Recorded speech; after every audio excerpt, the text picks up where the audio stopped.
Good evening, everybody. Today is Tuesday, May 26th. It's about 8:05. We're doing our, looks like weekly now, planning and zoning meeting for a public hearing tonight, and we have a general meeting also. We're going to look at have two public hearings, and we have two general meeting items and potentially a third item if we get to it, which is a deliberation. We have a quorum, and we're practicing this meeting at Town Hall, where Jeremy and I are room 119. We also have all the rest of the commissioners on a GoToMeeting app, and we have, I think, one or two applicants on the GoToMeeting app. First item is continuation of public hearing regarding the site plan application number 284B as in boy, special permit, land filling, excavation and regrading application number 477, Town of Darien, Oxridge School, 395 Mansfield Avenue. I think this is our third night. Correct. To date, my time might be a little bit off. We've had about 4.5 hours worth of hearings on this document so far. I'm not going to read the rest of the public notice, but tonight we're going to try to focus on the stormwater management system, which we've kind of put off, and I think today it's finally, all the engineers have finally signed off. Jeremy, how about if I just do my timeline? Sure. You want to talk first? No, go ahead. Okay, just for relative to stormwater management, since we're going to pretty much dedicate this to it, I think Amy Samuelson here is for the applicant. She may bring up another topic at the end. But the first item that we got relative to stormwater management is the Environmental Protection Commission of Darien approved the pipe installation and stormwater discharge within the wetlands on March 5th. On March 20th, we received an executive summary from the Benesch Company, who represent the applicant. That's like a 4-page document. We also received on the via email and it's posted to the website about a 500-page document, which is the stormwater management system in its entirety. On April 30th, as a point of reference, prior to that we hired a peer reviewer for the town, which is Craig Flaherty, and his firm is Redness and Mead. Redness and Mead issued a letter of response to the initial stormwater management report on April 30th. We had a meeting with regards to this application on May 12th, and we decided to push this one topic off. The engineers and Jeremy Ginsburg had a meeting or a conference call on Thursday, May 14th in the afternoon, which is a Thursday. We had another meeting of the Planning and Zoning Commission on May 19th, and this new report and review report was not completed yet.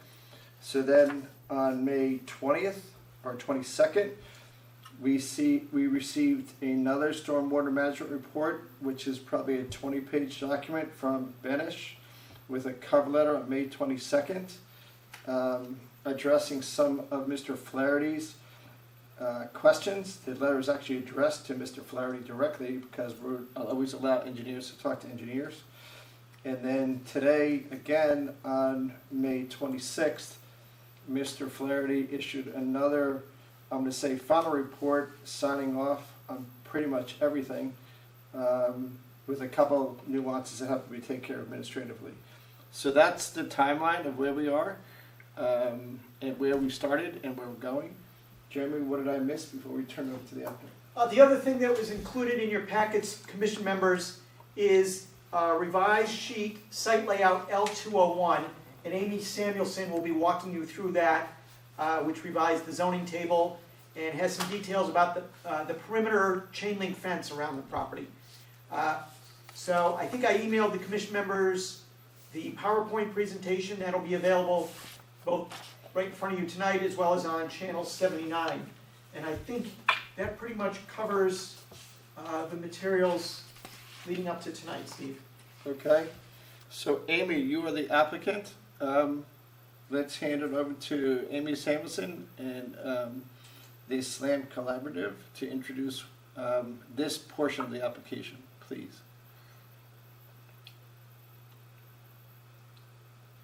Amy, you're on mute. Oh, there we go. Thanks, I was just getting my screen ready. Fantastic, thank you. Thank you all again for having us at your continued hearing. Tonight, as mentioned, we'll go through the stormwater management report and tidy up some questions that arose on the perimeter fencing. I'm prepared to do either first. Would you like me to get the fencing out of the way?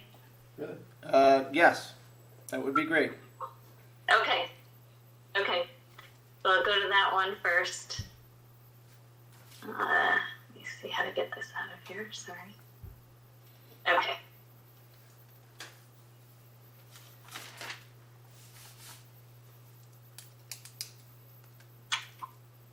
So, because there were some questions about the property line and the location of fencing and how the existing fencing was treated in various locations, we went through and did a area by area, another additional review. Jessica had already done so and taken photos of the whole property line, but we had not explained each one to you. So in the survey, there is a split rail fence noted along the northern border. That is no longer in place on the site, but the split rail fence along the eastern border is there. We showed photos of it last week. That's along the Alfieri and property just below that. And so I'll show you that in a second. What we've done is, because part of that split rail fence along the eastern border is right directly on the property line, that one may not be owned, that area may not be owned by the town. We're leaving that in place and offsetting by about 2 feet the new perimeter fencing for the site that was requested by the security committee. That will continue along the eastern border of the property, and because the other portion of that split rail fence is within almost 8 feet or so of the property line, we're having that part removed, and we'll be placing the new perimeter fence in its place, but closer to the property line. An important note that we've added to the site general notes is we've supplemented general note number 2, which was previously there. It previously had just the first sentence, which stated that the location and alignment of site improvements, such as fences, shall be staked in field by contractor and approved by the landscape architect or construction manager prior to construction of any and all such improvements. That was there. In addition, we've added the following information about dimension given for fence layout is based upon field observations and intended not to be in conflict with existing site elements. If conflict occurs, then the staked condition would be removed per the earlier note. This is because, as was pointed out at the last meeting, the fence may go in 2 years from now, 2.5 years from now, and things might have changed. A tree might have come down, a tree might have gone up, fence might have come down. So this is really to make sure that we're giving some leeway to that fencing, and it's not strictly on the property line or at the dimension given. And so that general note's been added, and then at each location on L201, you might have noticed that a new note was added. We highlighted that in red for the page that you received, so that you could tell that a new note was added at each condition to specify what the existing condition is at this time of the documentation, and then it would refer back to this general note for any conflict. So at the top of this presentation page, this is an example of what we had on the L201 that you received, which states that the fence in this location ties into an existing property line fence, goes across, and then here it would be 2 feet minimum from face of existing stone wall. You can see in this location, in this photo for area number 1, there's a stockade fence from the property owner. There's a stone wall approximately on the line of the property line, and then we'd be putting our perimeter fence inside that, but with enough space between so that it can be properly maintained. That's So- fantastic. Thank you. There you go. That, as long as that covers all of your questions, that note is repeated throughout. Yeah, it was brought to the commission's attention that we ran into this problem at another, one or two other municipal project we did. One being at Old Town, was it Allen O'Neill? We just wanted to make sure that you guys have leeway and we know where it's going to go in advance of prior to Great. setting this in suit. So I appreciate your attention to that. Anything we missed on that? Okay, super. So if there are no other questions, great. Okay, that's great. Thank you for taking the time to look at that. Next item. Okay. Sure. So the next item is the stormwater management, and I'll be passing the speaking role over to Will Walters. Will is from Alfred Benesch Engineering, and he'll be walking us through this. Good evening, everybody. Can everybody hear me? Sure can. Where he is. Excellent. For the record, Will Walter, professional engineer with Alfred Benesch and Company, and we were responsible for designing this stormwater management. So we talk about stormwater management. There's really 3 things that we're going to talk about. One is hydrology, and that's the analysis of P that's generated on the site as it discharges to our offsite location, and comparing that with current conditions and the town regulations. The second thing is water quality, and that is how we're going to treat the water. Specifically, that's subject to vehicular access and vehicular flow, how we're going to treat that and make sure we remove the sediments. And then the last thing is hydraulics, and that's the analysis of our on-site drainage system, catch basins, area drains, manholes, piping, that's designed to capture and convey the flow off the surface through the pipes and to our discharge point. So let's start with stormwater management. The town regulations require us to reduce the peak flow from the 2 through 50-year storm, with also an eye on the 100-year storm. But an interesting thing with the regulations is they ask us to look at the existing conditions as if it was a meadow, meaning that it's very pervious.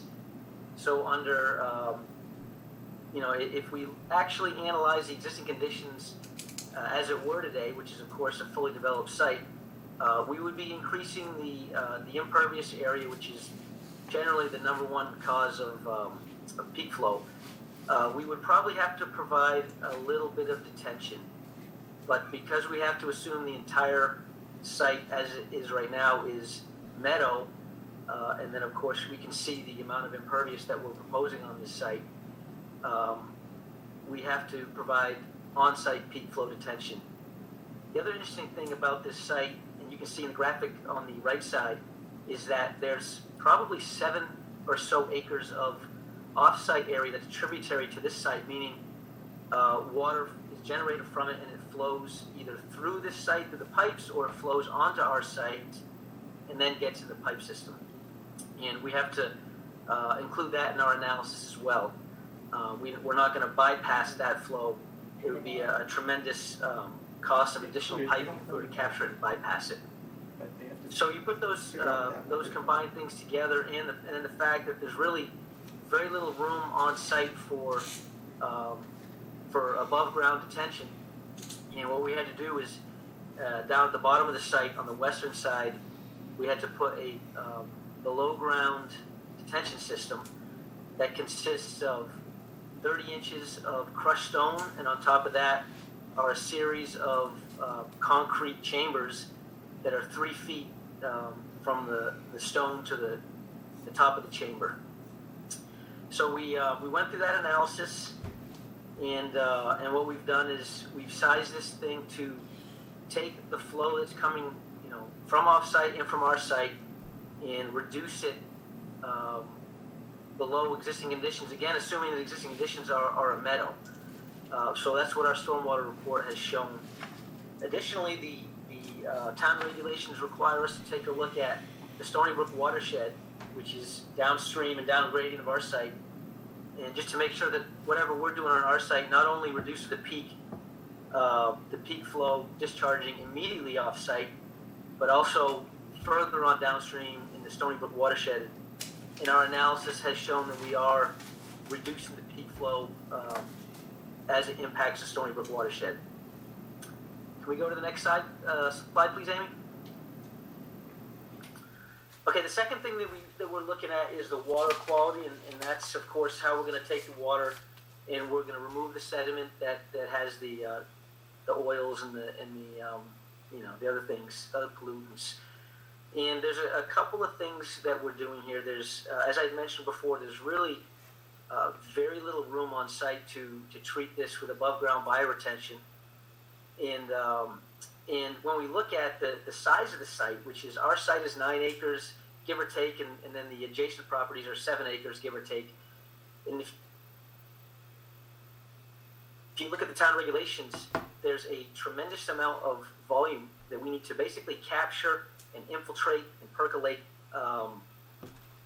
before it ever gets released. And the required volume is about 19,600 cubic feet, which is about 150,000 gallons.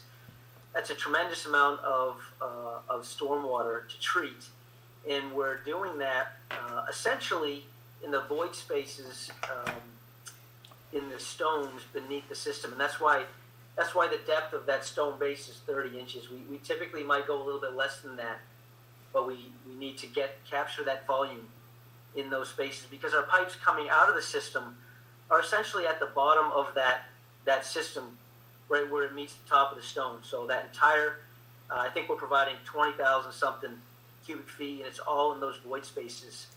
Additionally, we have a hydrodynamic separator that's it's a manufacturer, it's a swirl chamber, and we're utilizing that as pre-treatment, and that's sized pretty significantly. It's basically taking the flow from the entirety of the parking lots from our site, as well as the portions of Mansfield Avenue that are flowing onto our site, a portion of the neighboring property immediately up gradient, and that small subdivision that's on the east side of Mansfield Avenue. So those two things combined are providing the required water quality treatment per the zoning regulations. Amy, can you go to the next slide, please?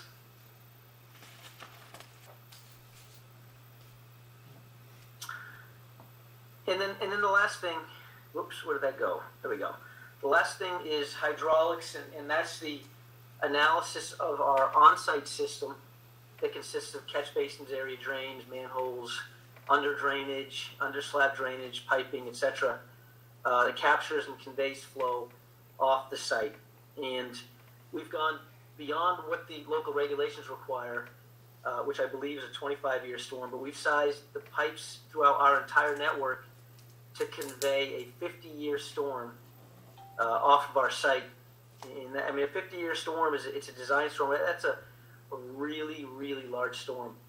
Additionally, we've given special attention to the pipe network that wraps around the southern and western side of the building, as we had to create somewhat of a depression there to basically control the height of the building, among other things. So there's somewhat of a low point there, and what we're doing is providing extra measures to make sure that during extremely large storm events, that the water is going to be captured and it's going to be piped out of that area and down to the low point of the site, which is where those underground detention basins are.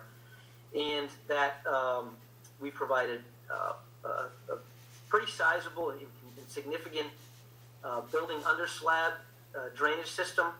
We provided under drains outside of the building. We've sized the pipes around the southern and western sides to actually convey a 1,000-year storm. Hopefully something that none of us are ever going to see.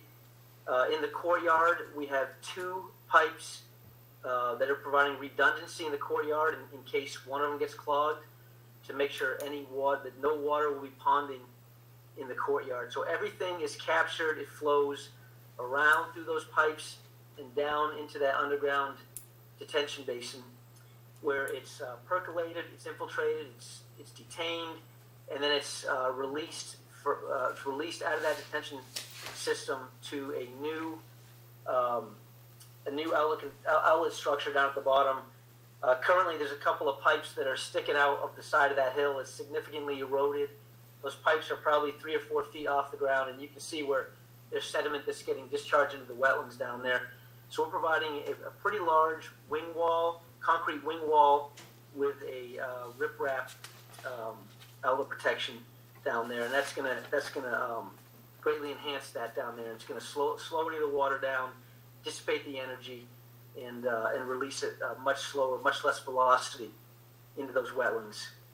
And then the other thing, 2 other things I wanted to talk about real briefly are comments that came through, and one had to do with the size of our site that we analyzed, and in the stormwater report, the site was mentioned as having 16 acres, and perhaps that should have been clarified a little better, but when we referred to the quote-unquote site, what we were talking about was the entire tributary area that we had to analyze per the regulations, which was essentially 9.5 or so acres of Oxford site proper, plus the 7 acres, plus or minus, of the 2 properties immediately to the east, and then portions of Mansfield Ave, and also that subdivision, which the water that flows from there comes through our site as well.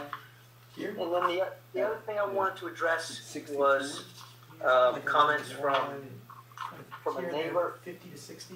immediately to the west of the site, Alex Strukov, 45 Hancock, and he had some questions about, and I responded in an email. I'm assuming that this is posted on the town website, but to give a general overview, he was concerned that there's his yard gets wet under current conditions as water comes off the Oxford site.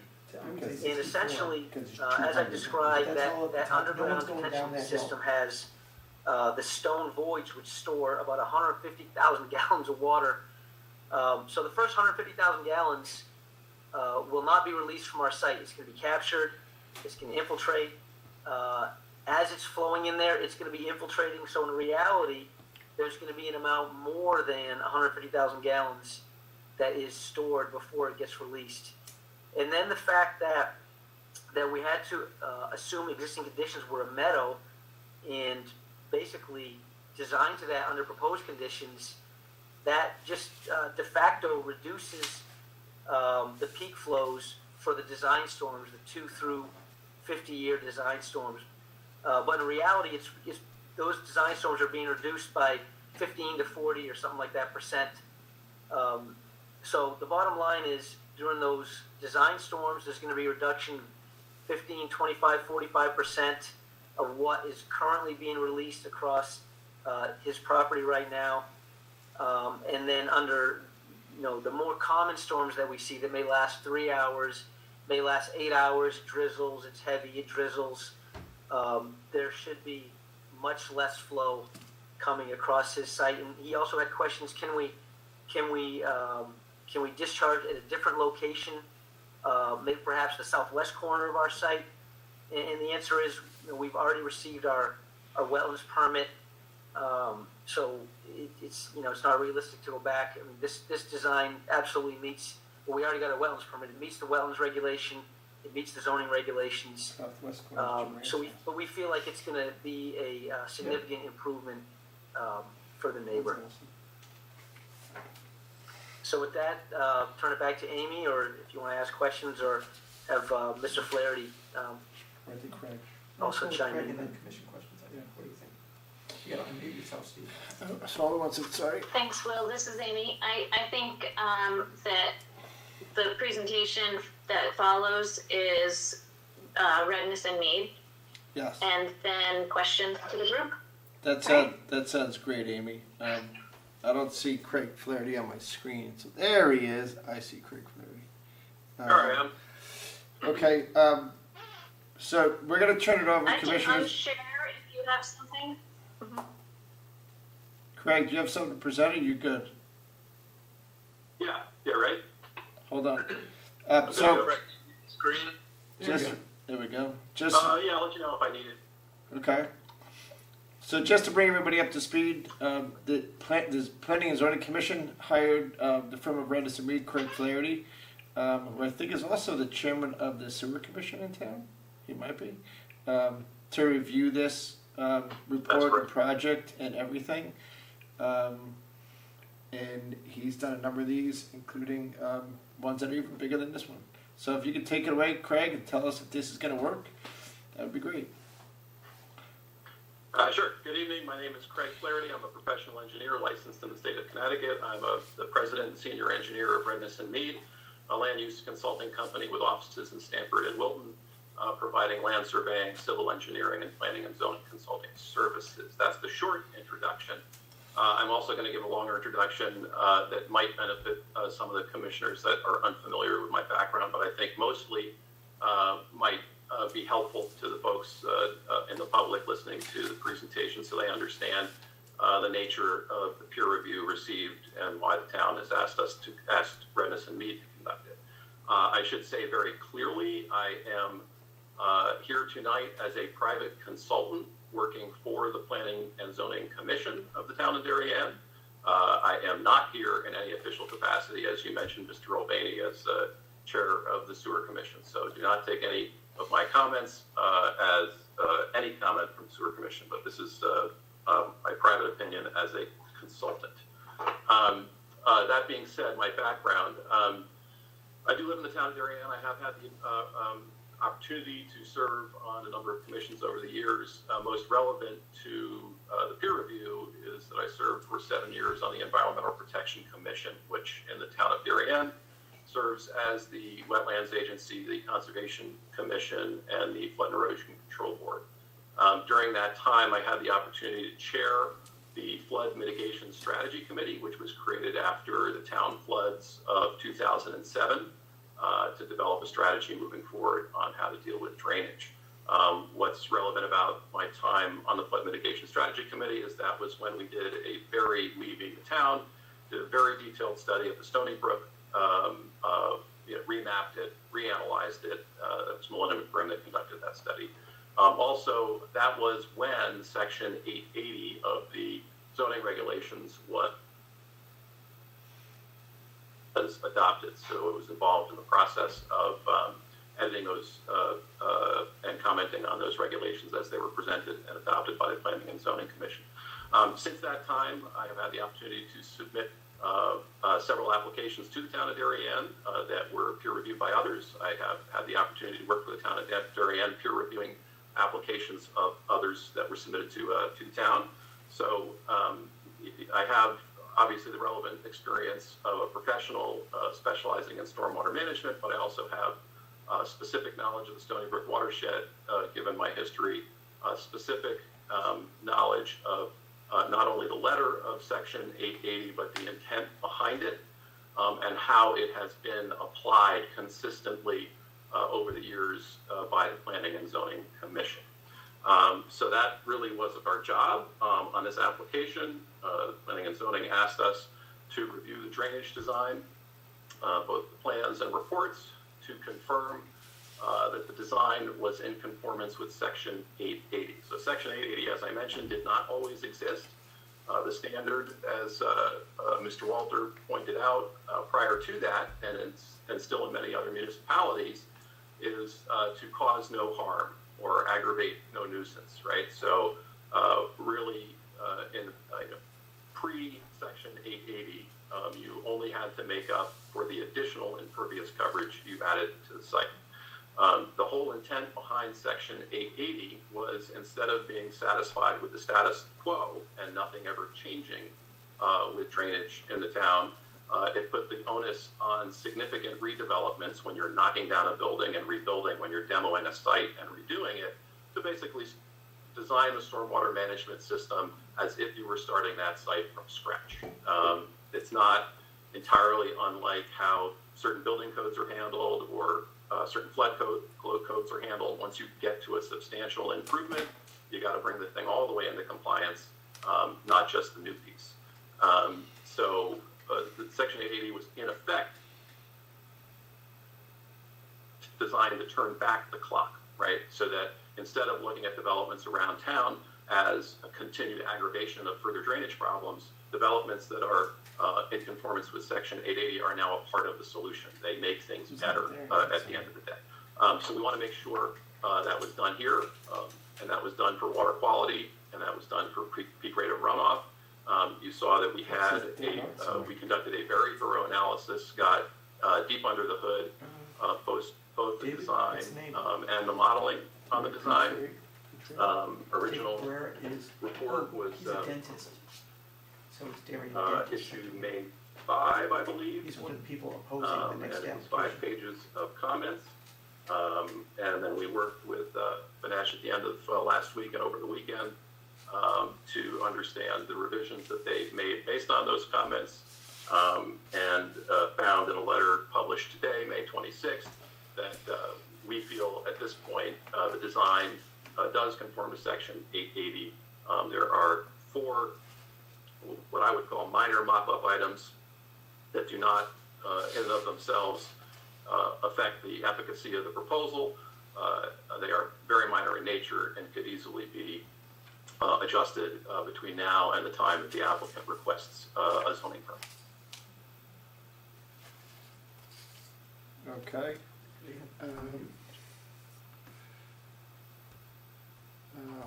Hold on. There we go. Thank you, Craig. I did read your couple of minor things that you talked about. Can you just enumerate those really quick, just so we have them, and then we'll turn it out to the commission? If you don't mind. Thanks, bud. So item And tell us what document you're 1G. looking at. Yeah, so I'm looking at my correspondence from today to Jeremy Ginsburg, dated May 26th, review of engineering response.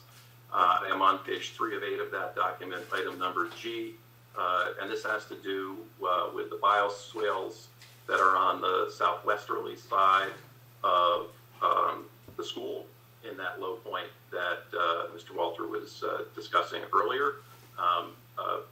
I just wanted to make sure that basically those didn't turn into more of a soggy condition. I'm asking that there be an underdrain underneath those bioswale areas. Okay. Item page 4 of 8, item 1J. So this was generally in the same area. There is an area drain in one notch of the building that is close to. Actually, I'll take the puck. You want to give me the puck again, Fred? Puck. Never heard that one. I think you have it, Greg. Oh, I do. Where is it? Okay, let me find it. Saw that here a second ago. No, I don't. Hold on a second. Yeah.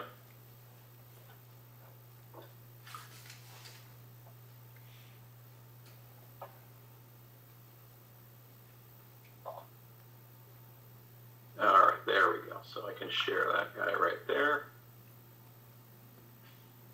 All right, can you see the drawing on my screen? Sure can. Yes, we can. So there's a small area drain in this little notch right here, very close to the lower first floor elevation, and we just wanted to be a little more conservative on the elevation of that drain compared to the door. Right now the grading kind of pitches into this little alcove, and there's only a couple inches between the drain and the door. So we asked the applicant to take a closer look at that and come up with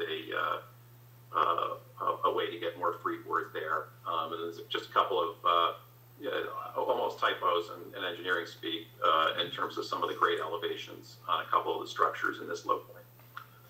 Okay. That is J. 1N. Similarly, so they've designed an underslab and footing drainage system for the building, especially the areas that are lower in elevation. They've indicated an outlet location from the footing drain system right here in the southwest corner. But that elevation indicated on the drawing isn't low enough yet to capture the lower level that we're concerned about in this area. They have plenty of pitch on site to make that lower. And so we just, with their final documents, want to see exactly how that connection is made from the lower sections of the building out to the footing drain system, and make sure that the elevations are correct. That's again a minor issue. We should note the footing drain systems are run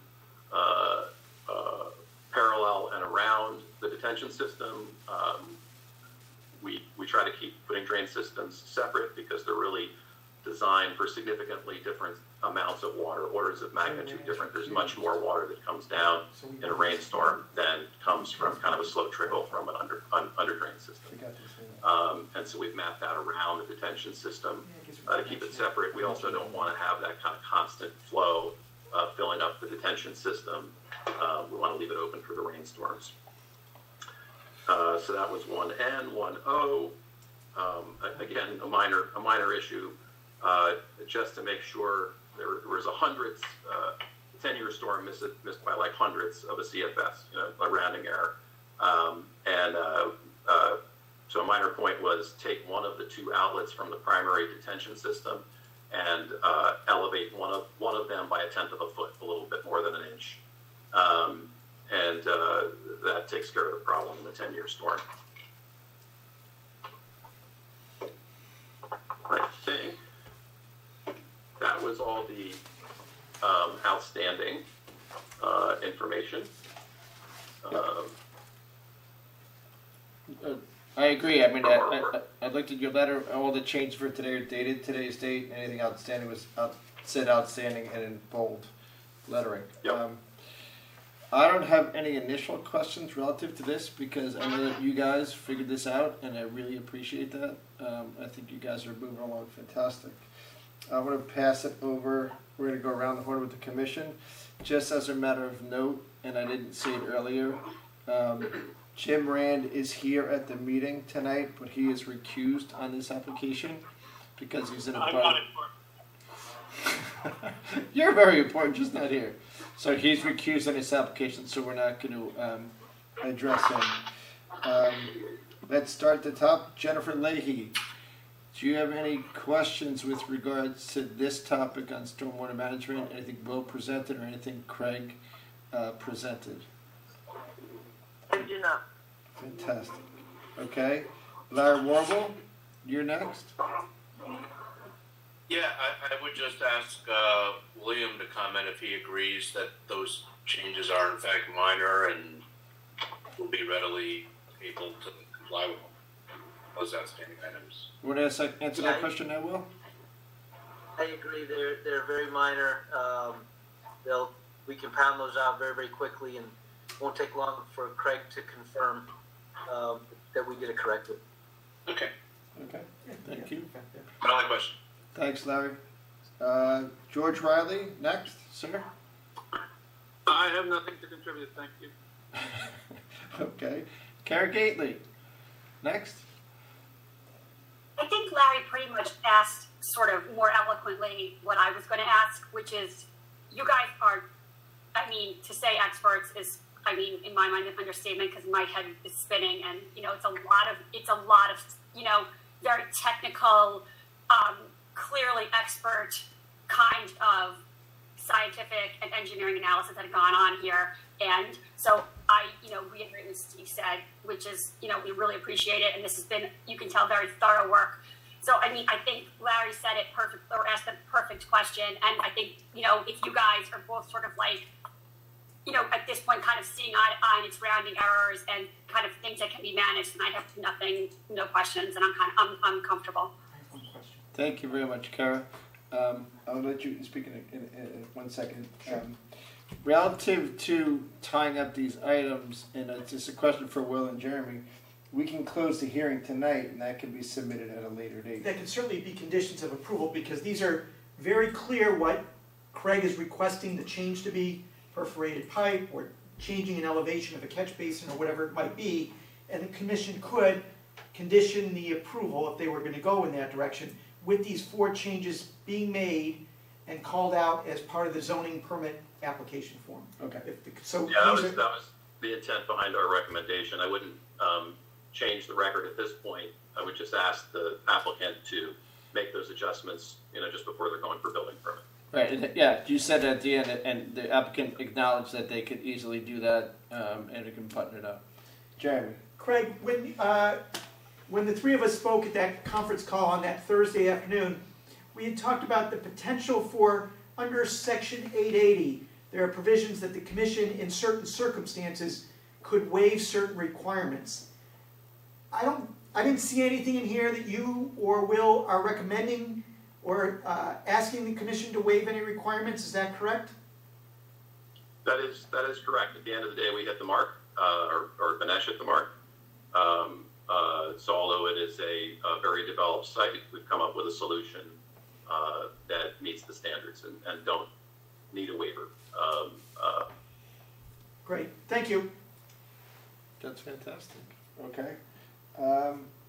Okay, so we're done with that. Great. Amy, I don't see on my screen, but I think you're here. Yep, I'm still here. Okay.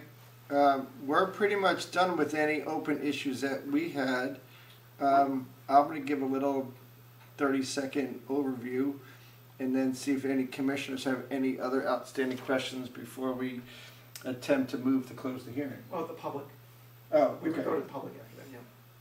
That's true. You want to go to the public. All right, well, what do you want to do? Amy, is there anything else you wanted to add, or just those 2 issues, the fence and then the stormwater management? That's it for today, and then refer back to the previous 2 weeks. Okay. Thank you. Is just as a quick overview, this project we've been working on for the town for at least the past 2 years. The Planning and Zoning Commission received the application for this project on March 23rd. We've had so far about 5 hours worth of hearings on it. It is a proposed replacement school at a 9.9 acre site. The existing school is a little over 50,000 square feet. The new school is going to have a footprint of about 78,000 feet, a whole total of 110,000 square feet. It's a 1- and 2-story building. It's designed for 563 kids. There's going to be 24 classrooms for grades K through 5. There's going to be 9 ELP classrooms for a total of 33 classrooms. We're supposed to have 95 teachers, 6 additional teachers, or I think are part-time. That's 101 teachers for the building. We designed the parking to have, by the principal, have 15 guests. That's a total of 136 parking spaces required. The building is providing 140 parking spaces. There's an additional 64 parking spaces that are going to be for special events. So for special event parking, we're going to have about 204 parking spaces available. The average height of the building varies, or the height of the building varies from, I would say 20 feet to a little bit higher than that. The average height is within the MU zoning regulations. The setbacks are all within the zoning regulations for MU, along with the buffers. Did I miss anything, Jeremy? Not that I can recall. Okay. Anything you want to add to that summary, Amy? No, you did a great job. Thank you. I've been practicing. That's great. Oh. I want one thing was that it's faculty and staff, not just the teachers. In that 95-person count, it includes kitchen staff, paraprofessionals, and others. Understood. I in my notes wrote teachers, but I guess the person who works in the kitchen and the principal's not a teacher. Right. I just wanted to clarify there's not those other persons in addition to teachers. That was all inclusive. Great, thank you. Commissioners, would anybody like to ask any questions at this point before we open it up to the public? Or you want to open up to the public first? Fred, can you check the chat? We don't have anybody in the chat. Is there anybody in the public domain at all that we see? We have nothing in the chat, Steve. Okay. How do I slide this thing up? It says there's 24 people here, but I only see 10 in the screen. What am I doing wrong? The icon. Scroll through. Everybody. There you go. There we go. Sorry about that. Okay. Okay. Let's go around the horn with the commissioners first. Then, well, actually, let me just open up to anybody in the public like to speak to this application. Please raise your hand. Turn off your microphone. Hi, can you hear me? Yes, we can. Alexander. Oh, hi guys. This is Alex Strugal. Welcome, sir. Can you just, I had a question for Will regarding my concerns. could you Thank just you. give us your address first, sir? So Will, a couple questions. 45 Hancock. Yes, it's 45 Hancock Lane. Thank you. So Will, just to make sure I understand your system is going to be set up to handle kind of normal type of rain, and is there still expected to be an overflow in a typical rain or not? Well, when we talk about design storms, we're talking about the 2 through 50 and 2 through 100. In engineering speak, those are, typical storms we deal with. But in reality, a 2-year storm is a really, really large storm. So the 2-year storm, you're going to see probably about a 35% decrease of flow coming from our site to your property. Right.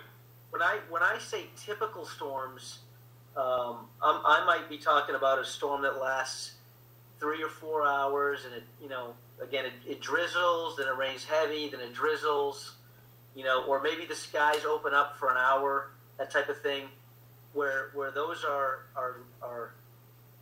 the intensity is less than a 2-year storm.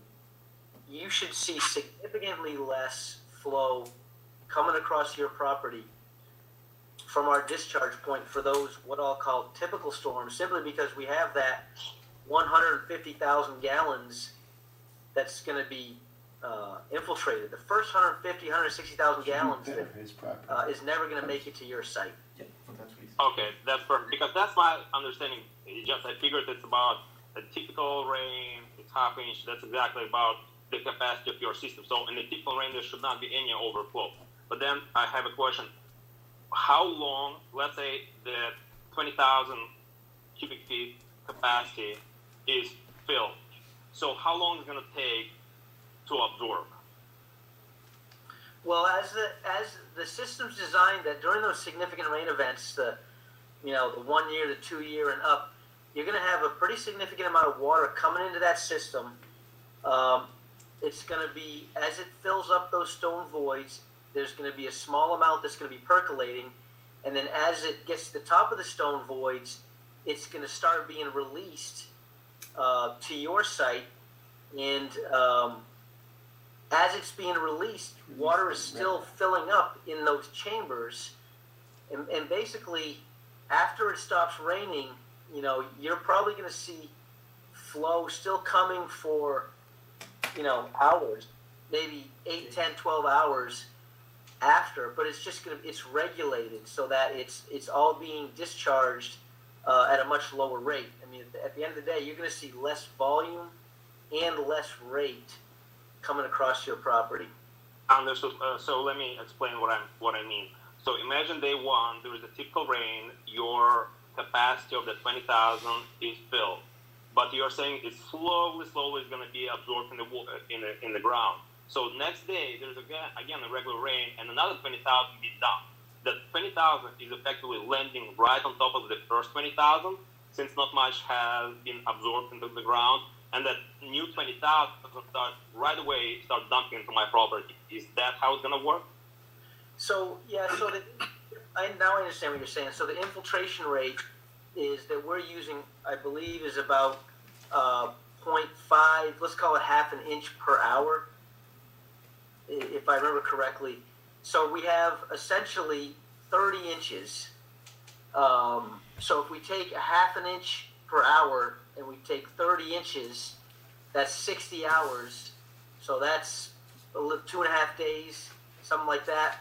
Now, the half inch per hour rate that we use is a somewhat conservative rate. In reality, it's probably going to go a little quicker than that. But yes, if we had a really significant rain event and it stopped raining for 12 hours, it's likely there would still be some water in those void spaces. Right. And just a kind of a comment. I understand that behind all your assumptions is that there is a wetland down on my side, and that's why it's okay to keep dumping water in that wetland. And my point is that the wetlands there is only because for the reason of water being dumped, and it's not being dumped only from the school, but also from other neighborhoods, right? So effectively, it's like a reference, it's like a reference surface, meaning like you keep going around and saying, this is the wetland because too much water being constantly dumped in one spot.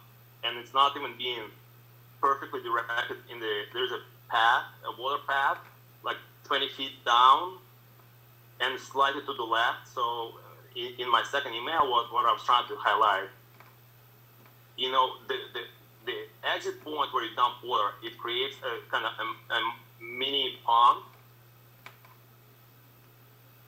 sort of say, and then the water has to naturally find its way into the pathway through my property. And I was asking, okay, if instead of dumping water in a bigger area, why not just elbow it and just add 10, 15 feet of elbow so the water actually finds its pathway right away? Otherwise, it's absorbed from the ground and it's being pushed to my house. And it creates the wetland just because too much water constantly is flowing there. Hey, well, can I interrupt 1 second? Sure. Hey, Craig, do you have any comments to some of these questions too? I do. Okay. You want to let Will keep going, or you want to introduce some? I'll add some, and we can go back and forth. Just back on the infiltration question, the standard practice and required practice in the state of Connecticut for the time it takes for the retained portion of the storm in that system to drain out is 72 hours. So the applicant system is designed to drain out in 60 hours. So they meet that standard as well. That's one to prevent mosquito breeding, but it's also because in general, in our area, it rains about once every 3 days on average. And relative to the offsite area, if it's helpful, I can call up the town GIS and show you Mr. Strukoff's property to provide some context. But I was also provided those comments from Jeremy as the emails came in that caused me to take a look at the town topography from the 1950s, which is before the school was built. And there was a water course cutting across the property at that point in the 1950s, even before the school was built in the 60s. So it's not just, you know, the pipe's been there for 50 years, so we're going to continue using it. It's actually kind of a riparian situation where water flows downhill and has flowed downhill since before the school was there, and that's where this system was targeted the first time when it was built, and it continues to be targeted today. Thank you. Will, you want to add to that at all? Or Alexander, do you have any more questions, sir? No, I think it covers it. I understand. It is what it is. And I'm just trying to suggest maybe there's a little bit of better solution. If you could consider, again, my only concern, I understand the water is going to keep coming on me regardless. But if there's a way to consider that at least direct that water into the actual pathway, there is no other pipes to connect to. It's just the actual pathway to my property. It's going to the left, so effectively the water is directed in one direction, and then it has to find its natural way to turn left and go into the pathway. But before it gets there, it absorbs into ground, and because, as you know, my elevation of my front yard is way lower, so it's basically being absorbed and being pushed to the area where it should not really be. If it gets straight into the path of the pathway down to the creek, it's gonna keep going there without really making my front yard wet. If you want, we can look at the GIS. It might provide some context to make sure we're giving this time. Thank you. It's up to you. I understand Was it what post? Alexander's saying. Oh, Is it post or present? Is it post application? Can we do it after the fact or do it before? I don't know if Craig has it available. Yeah, I've got it right here. I mean, I Shocking. Craig's got it right here. It's the publicly available Town of Darien GIS system. That's what I'll be showing you on the screen once I figure out how to accept whatever Fred's giving me. There we go. You have the pocket game? Sure. Okay, got it. All right. So let me back out, provide a little context. So highlighted in blue is the property of the school. And now I'm going to switch that highlight over to Mr. Strukoff's property so you understand the extent of his property. The line work you see is the topography, the existing conditions, ground elevations. And then the blue line, of course, through here is the water course that we've been referring to. And this is some town mapped wetlands. Whether or not they're accurate to the ground is unknown. It's just what's on the overall town map. So this area is where that detention system is going to be located in the playfield behind the school. And this is where the discharge point is going to be. So if I understand Mr. Strukoff's question, Pipe a little further south. this is the discharge from the detention system. There is this return on the water course where there's a little bit of an elbow or a bend in the water course going back to the GIS now. There's this elbow or bend. Right now, this is where that existing discharge is, and that's effectively where the proposed discharge is going to be, except with a bigger plunge pool to slow the water down. So it sounds like, Mr. Gruff, correct me if I'm wrong, but you're asking why not just point the pipe down this water course instead of kind of pointing it in the direction of the pipes, right? Exactly, because it's natural then. I understand you're trying to slow down the velocity. Yeah. I understand. If there's any other way, because effectively just using this buffer of this mini lake or pond, it's basically being then pushed down towards my house instead of turning left. Yeah. I might turn it back to Will to talk about the choices, but I would be, on first blush, would be a little nervous that would counteract the effort to slow the water down by keeping it moving in that kind of straight path of least resistance line. It might have the effect of speeding it up, which would lead to erosion in this section of the water course. I kind of like the idea that there would be some turbulence created in this area, which further reduces the flow velocity before it kind of turns out. And at least on the GIS, there appears to be, a pretty decent berm, right along the property boundary that would protect you from those immediate flows. I'm sorry, to clarify, would there be a separate kind of concrete structure to kind of a wall stopping the water going down, or it's just going to be a natural ground? Just what's there today.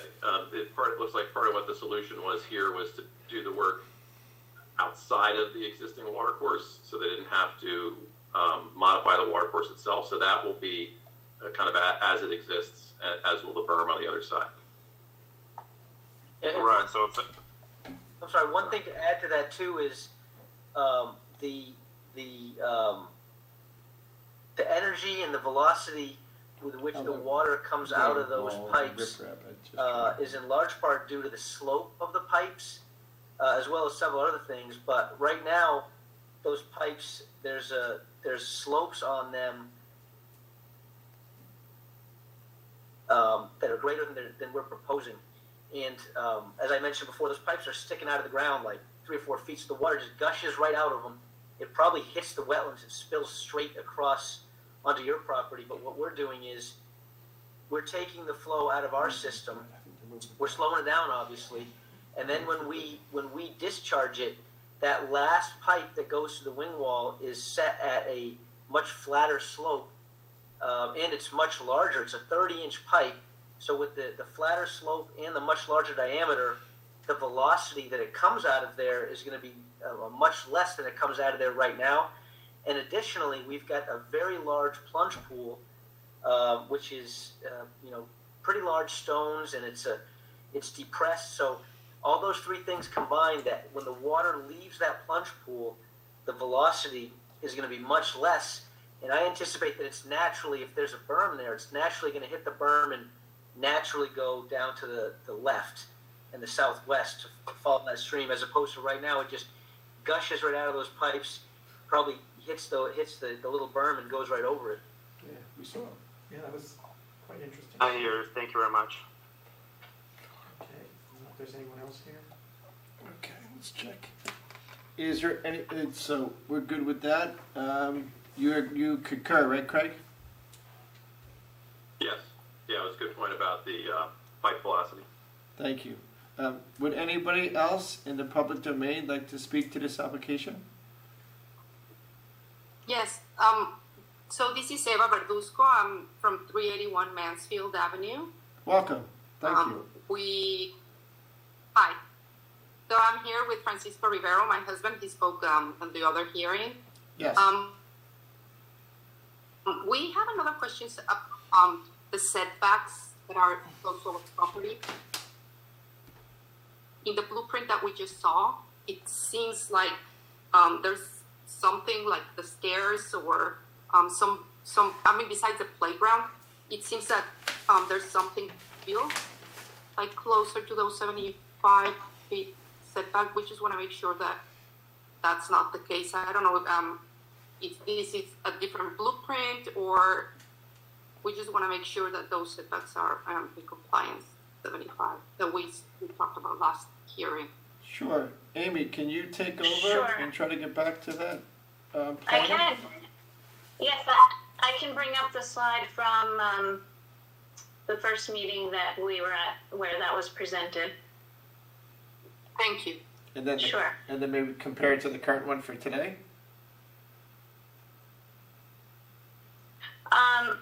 Today's slides didn't show the setbacks. Understood, but I think she said that the new plan from today, which I think shows about the fence, maybe that's what. Right. There. Sure. The stairs, or I don't know what that is. It's closer to our property. Ava, is this the plan you were So- talking about? This is today's drawing, and the building is 75 feet, well, it's more than 75 feet from the property line. No change from the previous drawings. This particular drawing is to indicate fencing, and so that's why you may see some lines very close to your property line. But in fact, the setback, the building setback, is maintained, as well as the parking lot setback. But there's no parking near your property. What we do is that a path, or is it built? Is it made of concrete, or it just seems like a path, but we're not sure if it's built or is it just like. It's an emergency way around the building. So this is going to be the location right about where it's the number 3 is written, is the playground for the early learning program. And this is really all part of their play area. They might ride tricycles or something on the paved area, and then they have playground equipment on this that's a little tanner in color. And then around the building, there is a asphalt paved sidewalk, essentially. It's sized so that a small truck can get around there for fire, service, and also for some small truck maintenance vehicles or like a gator maintenance vehicle.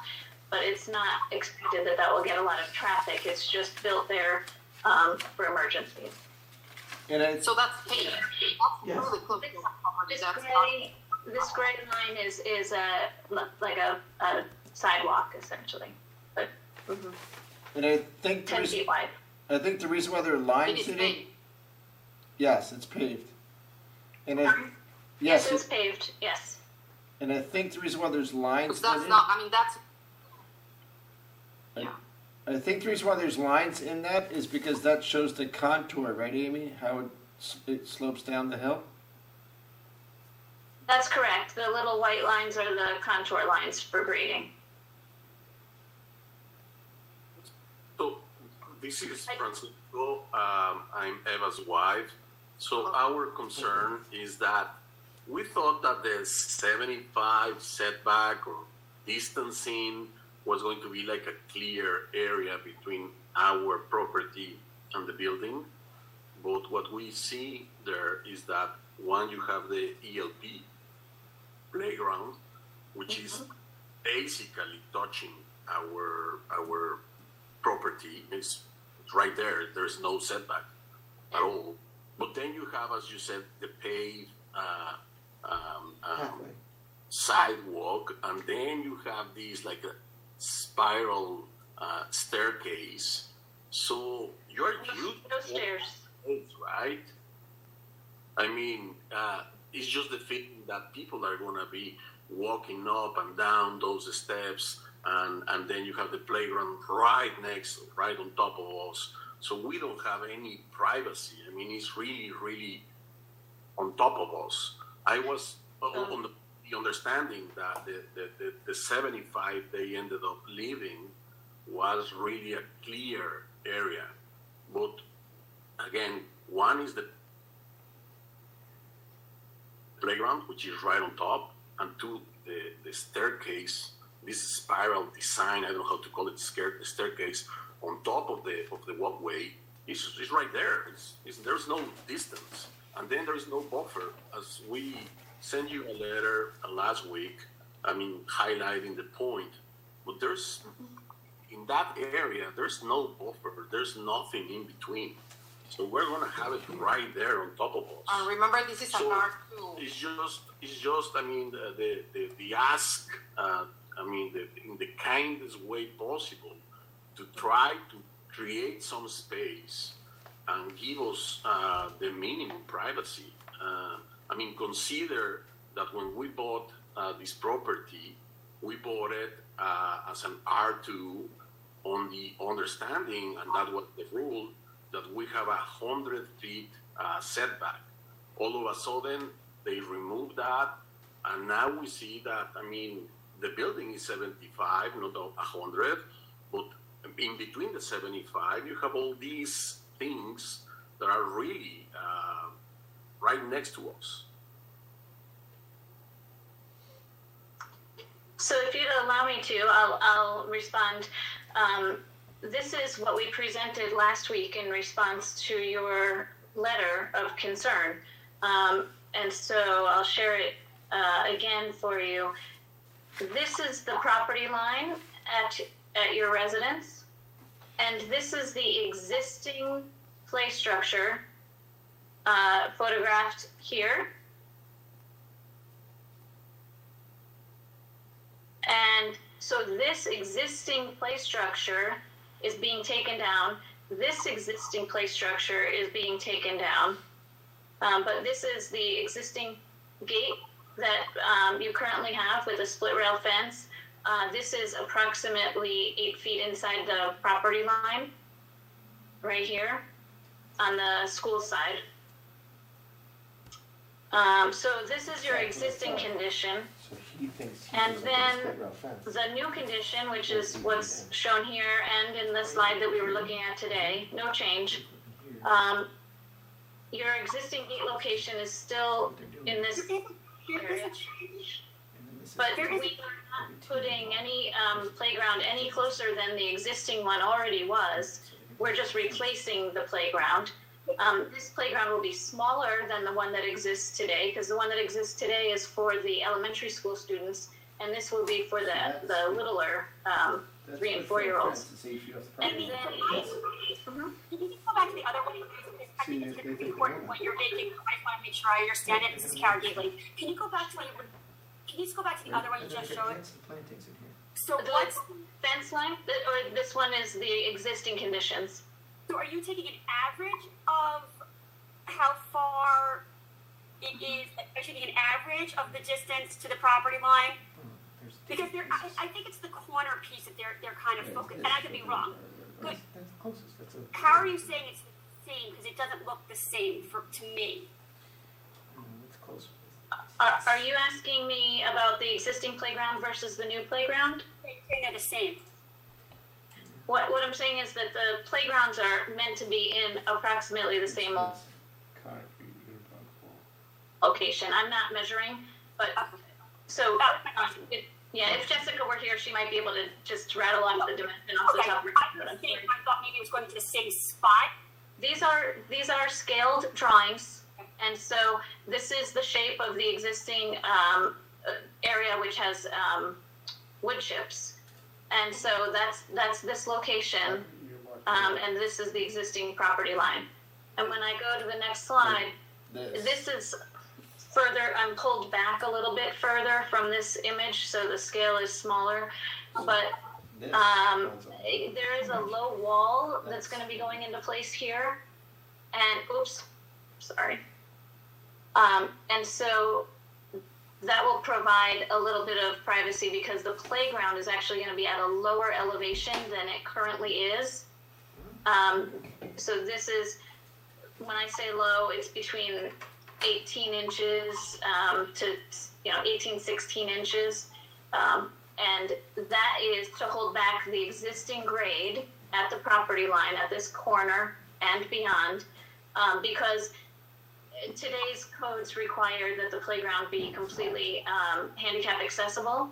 And so the grade has to remain about the same, very minimal change from the door level and out. So because of that, and because the existing grade slopes up, we're actually cutting into it. So there will be a little retaining wall here. So the playground will be at a lower level than where the property line meets the Riveros property.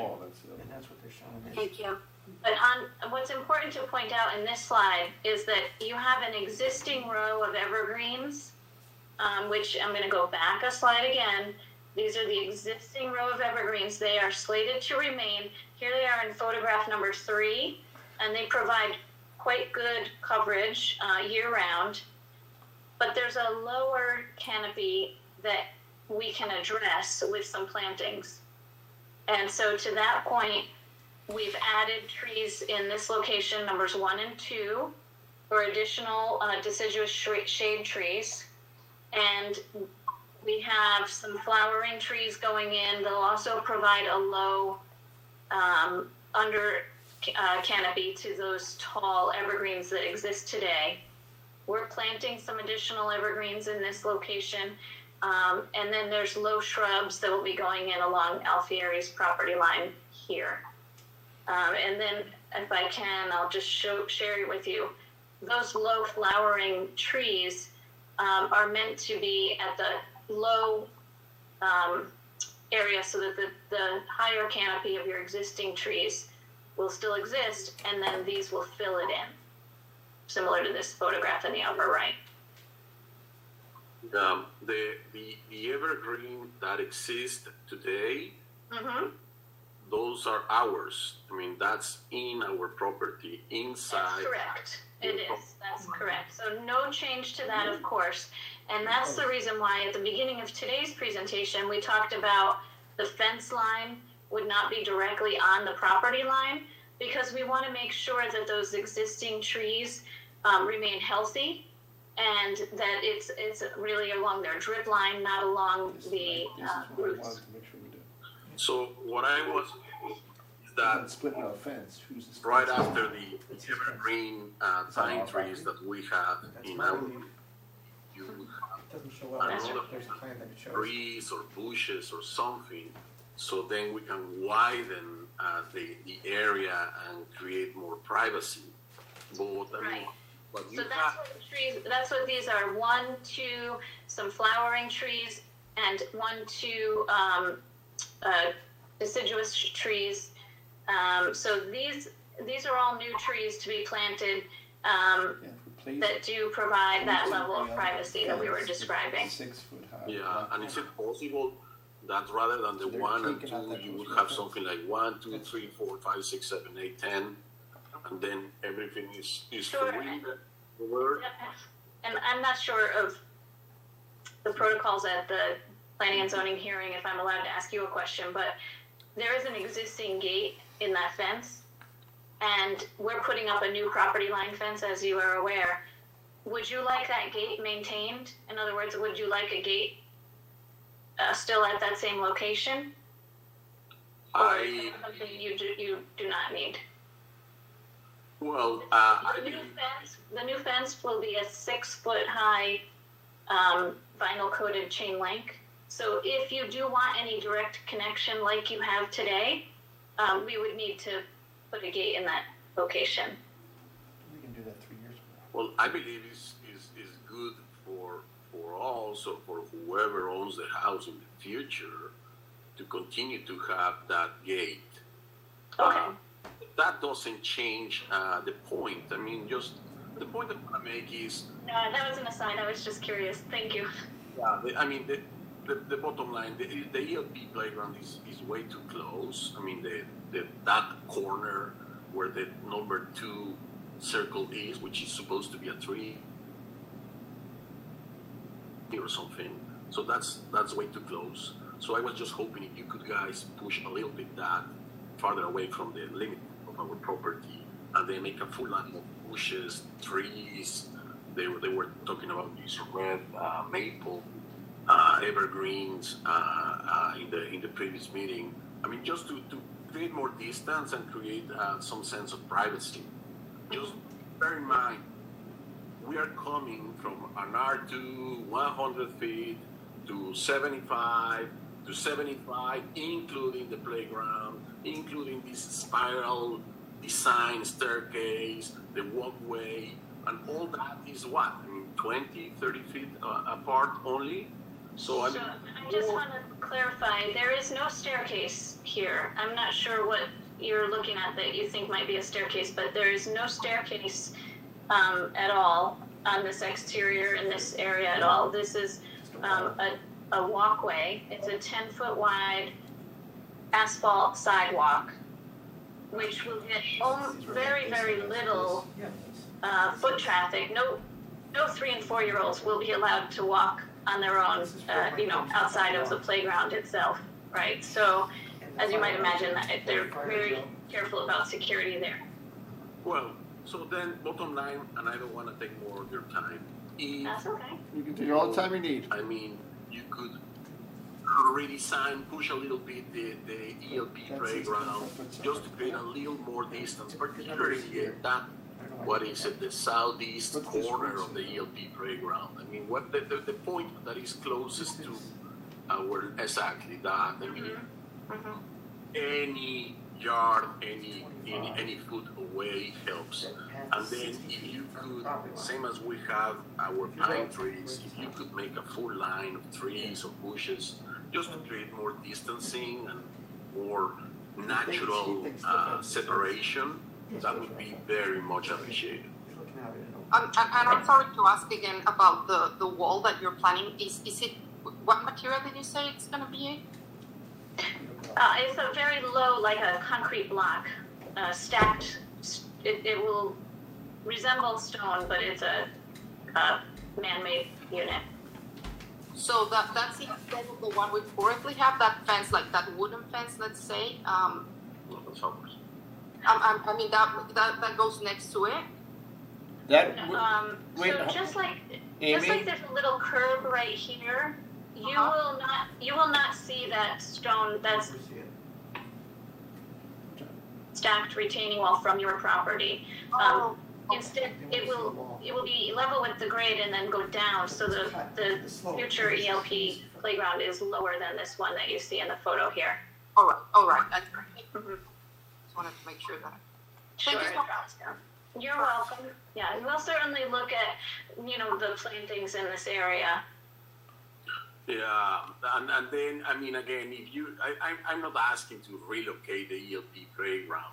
Just if you can redesign that corner and maybe push it a little bit more to the left, I mean, towards the school building and farther away from us, just a little bit, that will help a That lot. one was last meeting. Yeah, I'll look at it more closely. We're fighting with the grade here because this is going to be a very steep drive, and so this is another retaining wall that is allowing for an exit at the lower level of the building down here. So the climbing of this retaining wall and the grade of the walk around the building have to be really carefully designed. So that's why it takes a certain amount of distance to get up that hillside.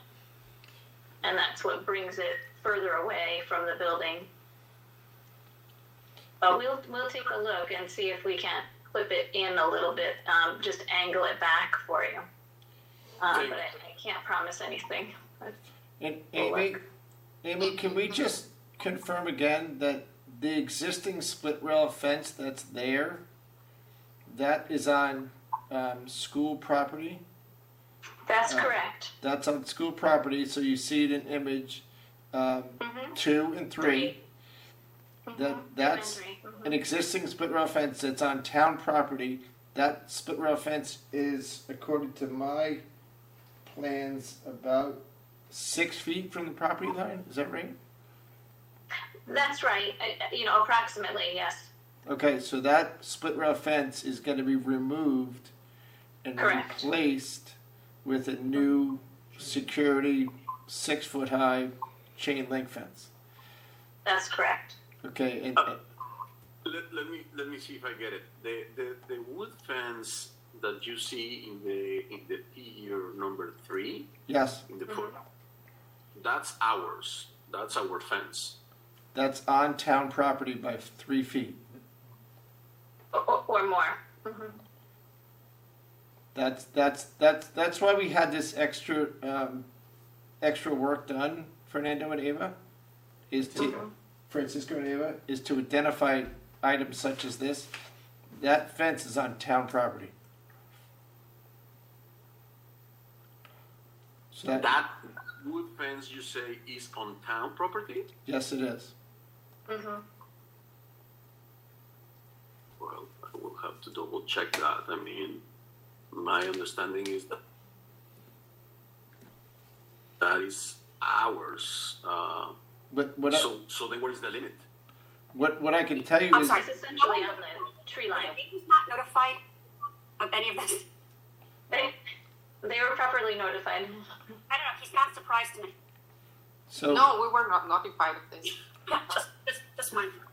This, what will happen is that area can get staked out at the time that the building is being built and the work's being done in that area, just to define it. We don't want to stake it today because this building's not going to be completed until 2023 when the fence Correct. goes in. So if you put it there today, you're not going to have it. I don't know if they found an iron pipe in that spot at this time. No. Well, no, there's no pipe on the survey.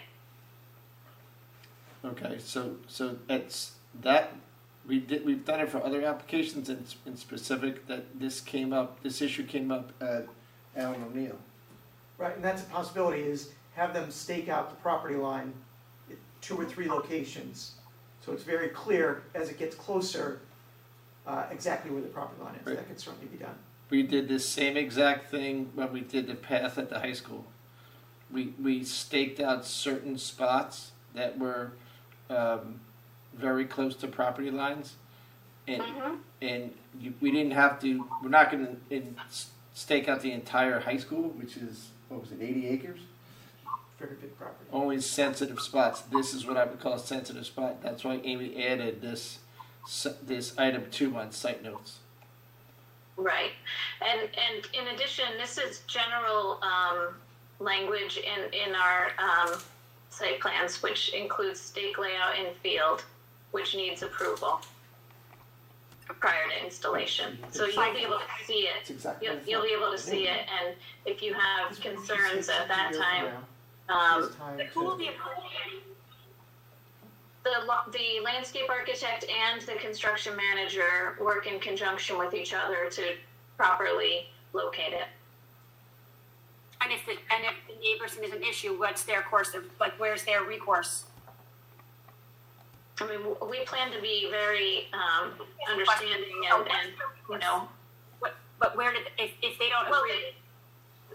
you know, unfortunately, their recourse ends at their property line. That, you know, a property fence is within the zoning allowance for this school. But we would be very considerate of their concerns, and so we'll make sure that no existing trees are harmed, that we keep any healthy tree, whether it's on, you know, if it's on school's property, you know, we'll certainly keep it in order to maintain the privacy that they have. So Steve, can you answer this for me? Like, Steve, because I wasn't on the commission when Alan O'Neill in the high school, when you guys restaked it. Were neighbors provided with a copy of the survey? What, you want to answer? Yeah, certainly, Kara. One issue that I spoke to Amy about is the reason that they redid L201 was to give the landscape architect, the construction manager, a little flexibility out in the field.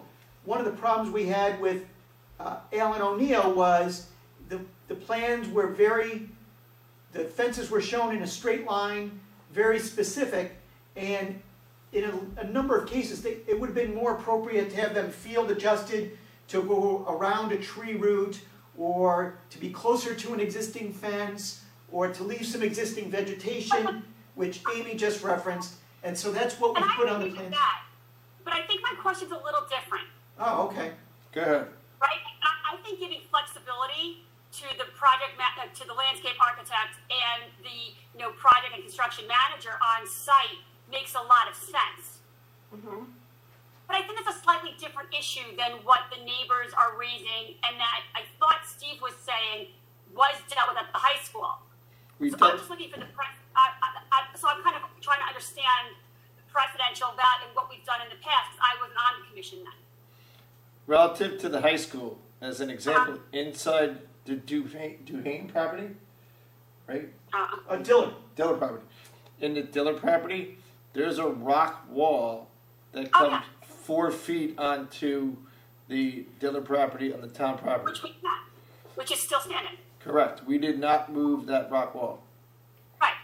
And we're not requiring anyone to move the rock wall. Okay. On this one, the fence, this split rail fence is on town property. We're going to replace this split rail fence on town property with a chain link fence is what the proposal is. And that's for security reasons, correct? Is what Correct. I'm hearing? Correct. 100% correct. The bushes, those tall boys in item number 4, those will not be touched.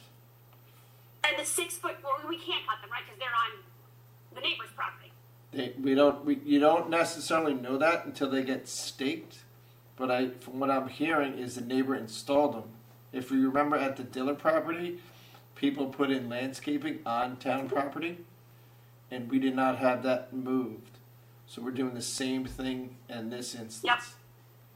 I do remember that. And if you want to... And where will the, and I know Amy talked about this, Amy, the proposed vinyl chain link fence that the security subcommittee sort of, requested be higher, which we can all understand for security reasons, makes perfect sense.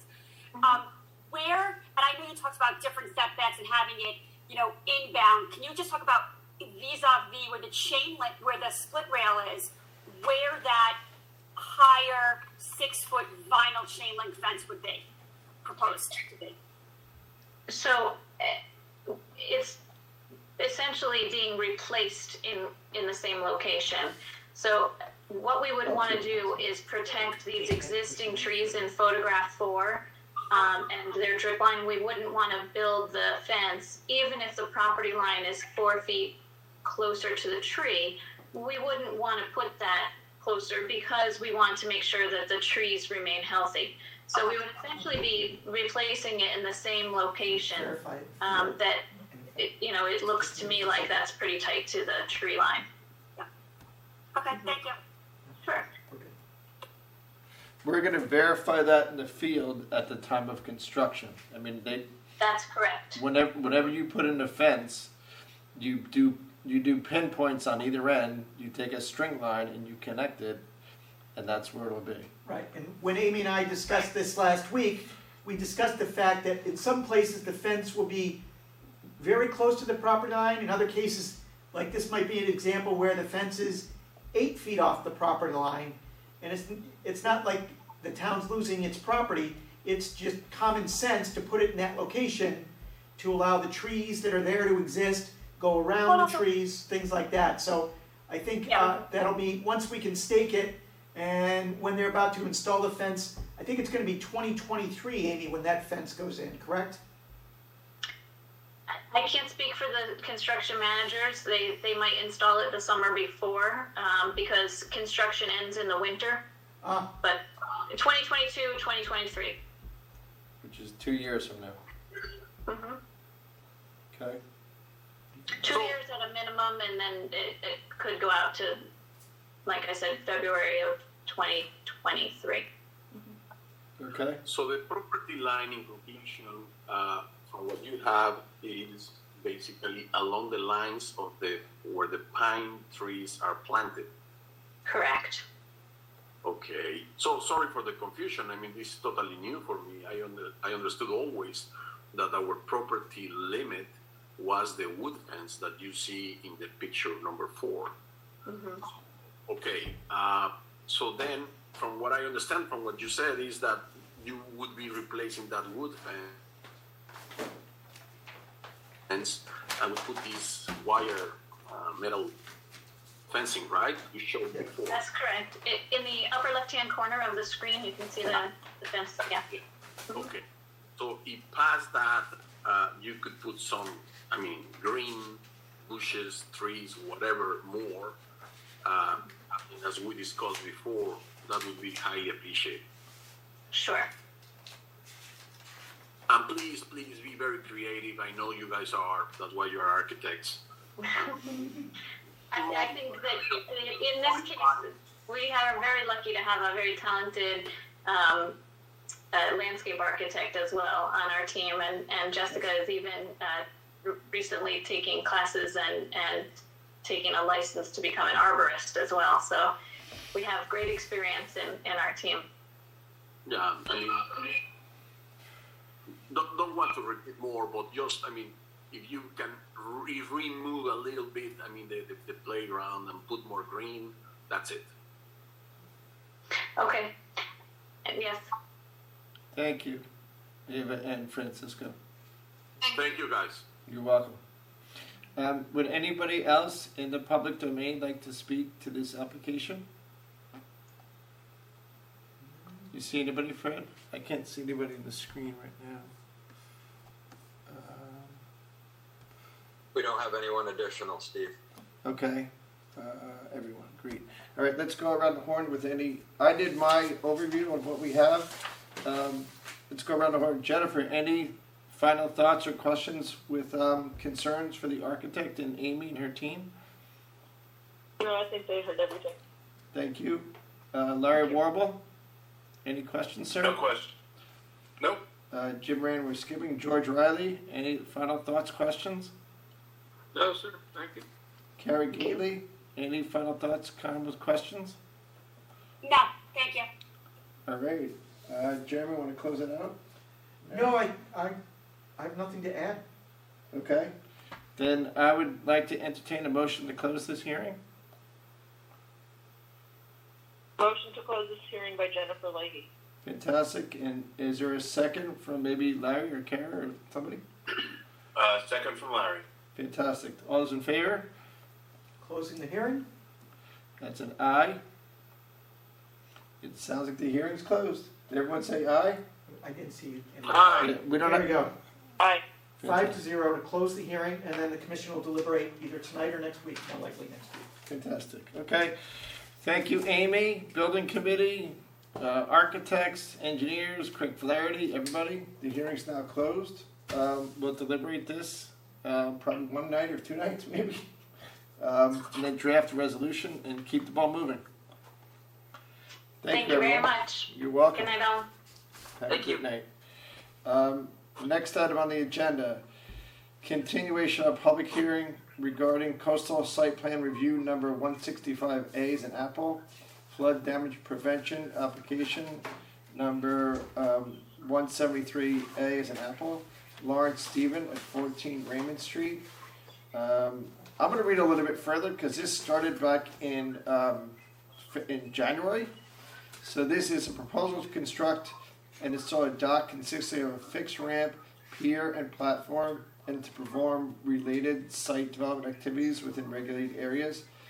The 0.16 plus minus acre subject property is located on the east side of Raymond Street, approximately 300 feet north of its intersection with Tokenique Road, and is in the assessor's map number 36 as lot number 98 in the R1 fifth zone. The hearing was originally opened in January 21st, 2020, and the hearing is continued again to tonight, which is May 26, 2020.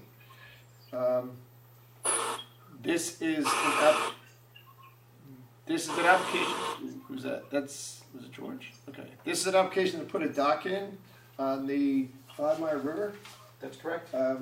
A lot of this was postponed because we had some back and forth questions with regards to the Environmental Protection Commission and the Army Corps of Engineers and some other agencies. Jeremy, can you please bring us up to speed on this? Sure. In the interim time, since the last hearing, the commission has received a number of documents, including a number that have been received earlier this evening, which I emailed out to commission members. So the most recent documents the commission may have would be a May 18th 3-page letter from the 5 Mile River Commission. We have an email from John Hiltz responding to the 5 Mile River Commission's supplemental response of May 18th. And so Mr. Hiltz has responded via an email, which I gave to the commission members, put into the file and posted to the web.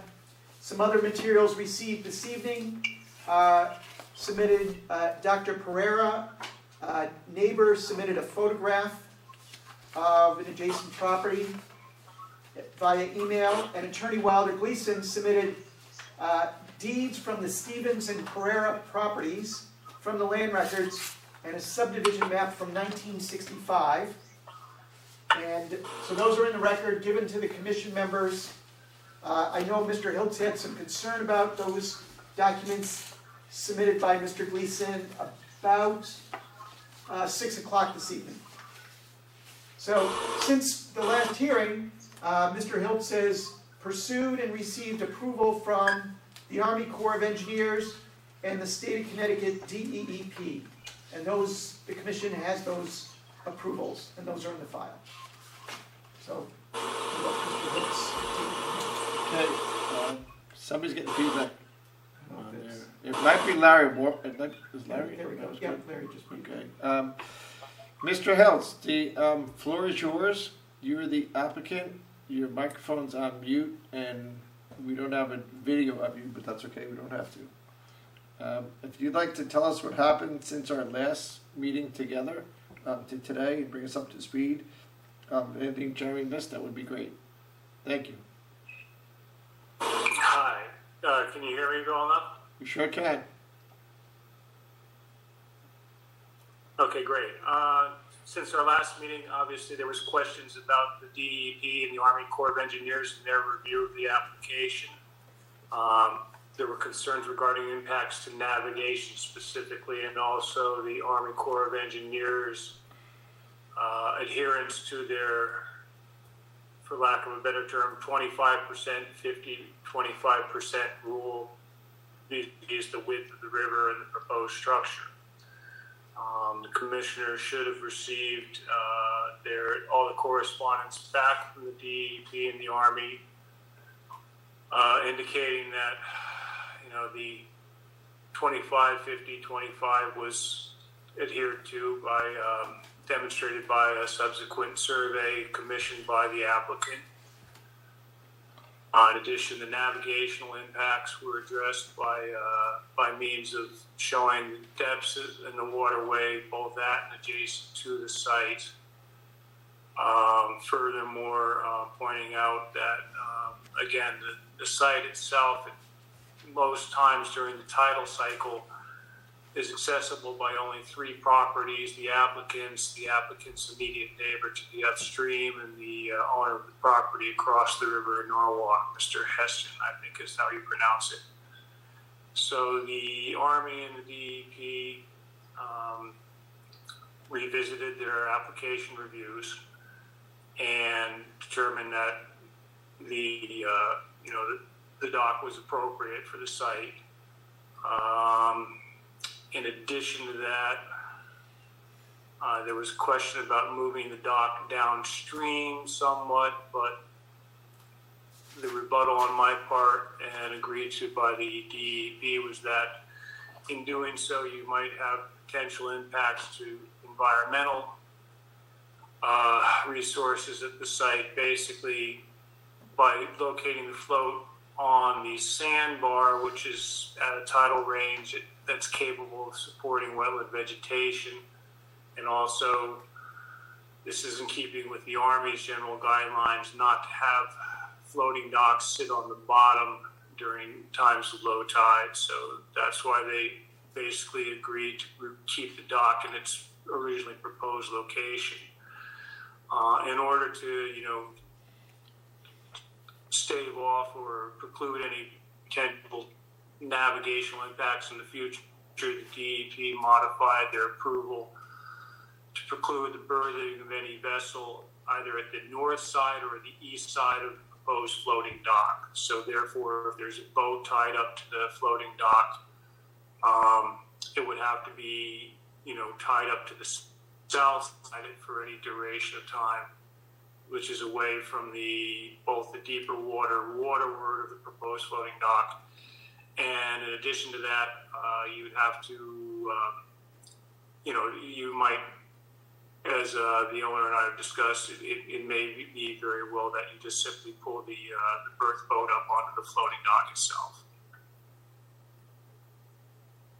I think that's pretty much it. I can't really remember anything else specifically in that regard. Okay. Chairman, can you just remind us what our charge is here and what our jurisdiction is? Well, certainly the Army Corps of Engineers looks at the area in the water. Oh, sorry, hold on. Oops. Sorry about that. I just asked Jeremy to just remind us, the commissioners, bring us up to speed on what our jurisdiction is and what our charge is with this application. And then I'm going to open it up to the commissioners for questions and comments and whatnot. Right, Sorry. This is a coastal site plan review and a flood damage prevention application. So the commission's going to look at this from 2 different aspects. One is from a flooding aspect. Will the proposal cause flooding relative to other properties? Does it meet the flood regulations? And then the other aspect is coastal site plan review. Does the proposed dock impact coastal resources? Certainly, the Army Corps of Engineers, stop me if I'm wrong, John, but they take a look more about the navigational aspects and the aspects that are in the water, their jurisdiction being more the actual waterways, whereas planning and zoning is looking at the coastal resources, landward of elevation 3.4, and then the flood damage prevention aspects. Okay. Okay. All right, I don't have any questions at this point, so I'm gonna go around the horn to commissioners. Since Jim Rand missed the last application, is now back with us in this application, I'm just gonna let Jim Rand ask any questions first. Plus, Jim Rand, I think, used to own a couple of ships on rivers. Yeah, I don't know whether it's for the applicant or for Jeremy, but did we ever receive a copy of the application to the Army Corps of Engineers? Yes, in your packet, Jim, you did get the DEP approval dated May 12th with the berthing restriction. And, yes. And the Army Corps of Engineers didn't issue a new permit. Mr. Kevin Codley, a professional engineer, issued an email which went to John Hiltz, which Mr. Hiltz then forwarded to us. It was in your packet, it was highlighted with Mr. Hiltz. Basically, Mr. Hiltz got approval from the state DEP for the modification, and then that Mr. Codley of the Army Corps of Engineers said, I concur with the attached modification letter to address navigation concerns at this location. And Mr. Hiltz forwarded that email to us on May 14th. But we never got the application. Well, they're the original That's application. my question, though. Did we ever get the application itself? The application from these guys to the Army Corps, or the DEP. The original Army Corps. Army Corps. Army Corps. If I may, the DEP reviewed this in conjunction with the Army Corps. There's no specific application to the Army Corps of Engineers. So what did the Army Corps of Engineers approve? The Army Corps of Engineers coordinates with the DEP. The DEP sends them a copy of their application, and then they review it jointly. All right, then let me ask the next question. Did we receive a copy of the applicant's application to DEP? I was never asked for that, sir. With respect, I asked for it at the first meeting. All right, I apologize. I can forward it to you, but basically the application, the authorization that you received a copy of from the DEP and Army is based upon that application. The drawings are the same. Okay. That's the only question I had, Steve. Okay, Larry Warble, your mic's open. You want to go next? Oh, sure. Sorry. I can hear my mouse going. Mr. Hiltz, I see we've got some letters from the 5 Mile River Association. Were you given the opportunity to present in front of them and to meet with them? No, I was not asked to, given... The reason I'm really confused, because I'm looking at their, the date of their letter, and I'm looking at their meeting minutes and reports, and the last time they had a public meeting before the date of that letter was in February. So, and then looking at their meeting minutes, I see that your neighbor and his attorney were at that meeting, but I'm not sure that I just wanted to find out if you had an opportunity to present, your view of this area, and it sounds like you were not.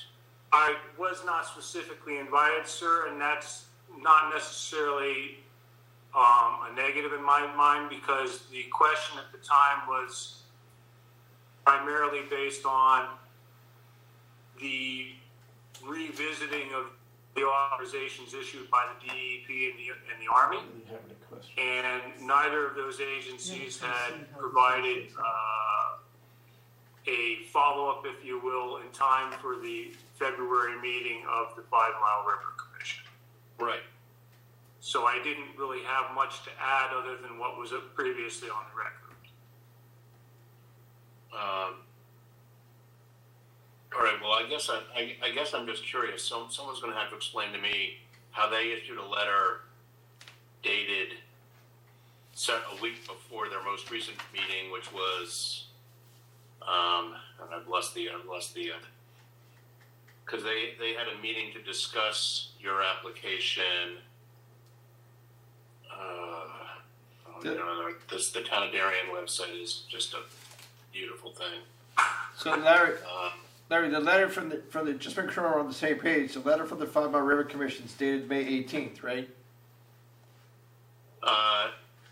Yes. So. And then John. So it's dated May 18th. Okay. Their most recent meeting was May 21st. So how did they write the letter before their meeting? It was May 12th.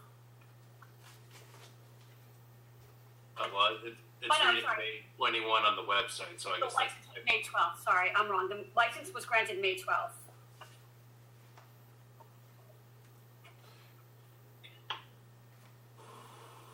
Maybe they just don't include that in here.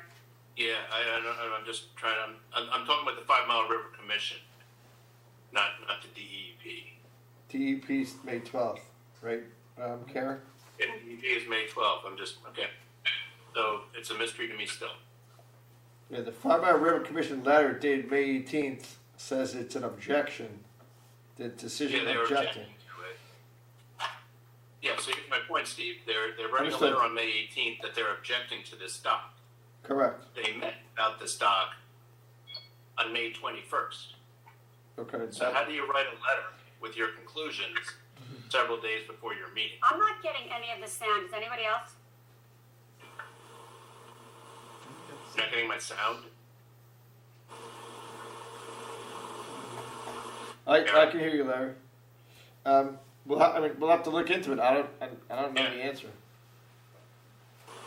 Did you say Weiler was at a meeting with the 5 Mile River Commission at some point in time? Yeah, because I looked at their meeting minutes from their I think it was the February 20th meeting. Okay.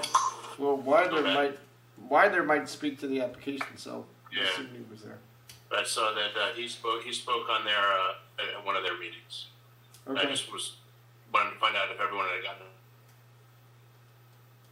a chance to put their 2 cents into that. I don't know. Came out of there. Well, we can look into it.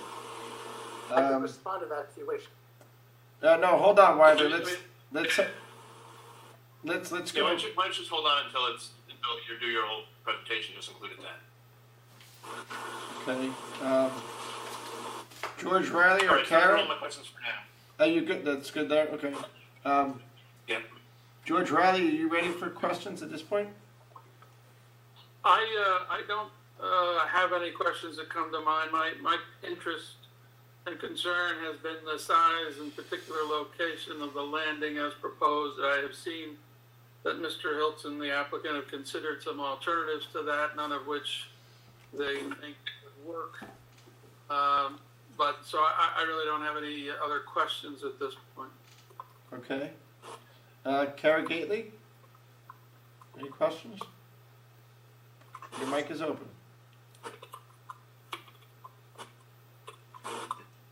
I believe Kara is having issues with audio at the moment.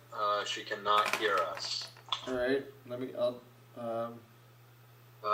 going to ask her to dial in by phone. Okay. Jen Leahy, are you available? Yeah, I'm here. Go ahead. I guess it's sort of what George said, but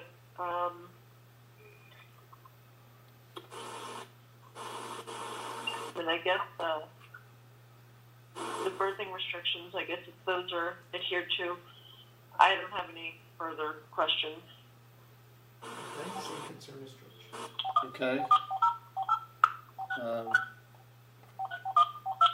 Looks like Kara's dialing in.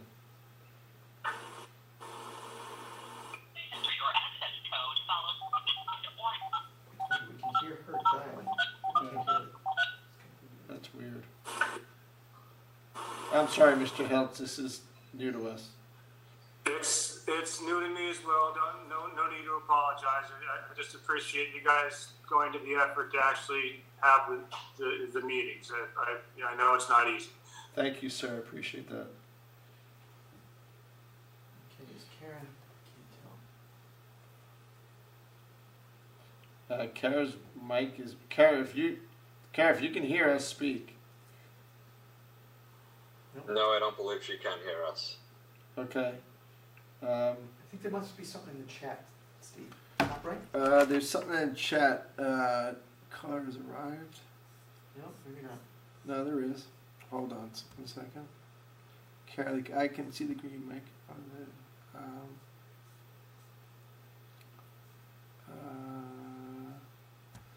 Call. How do you reply? Oh.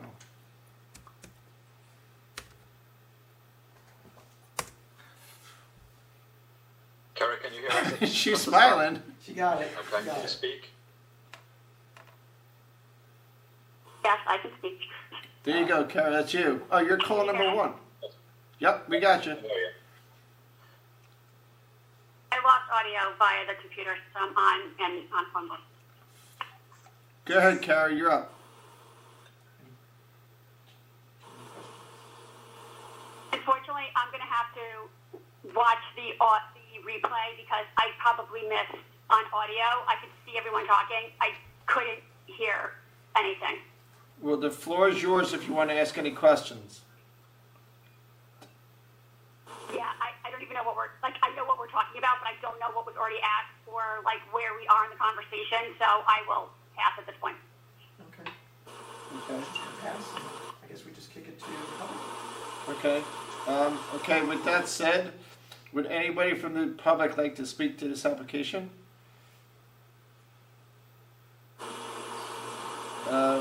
I would. It's Wilder. Please go right ahead, Weiler.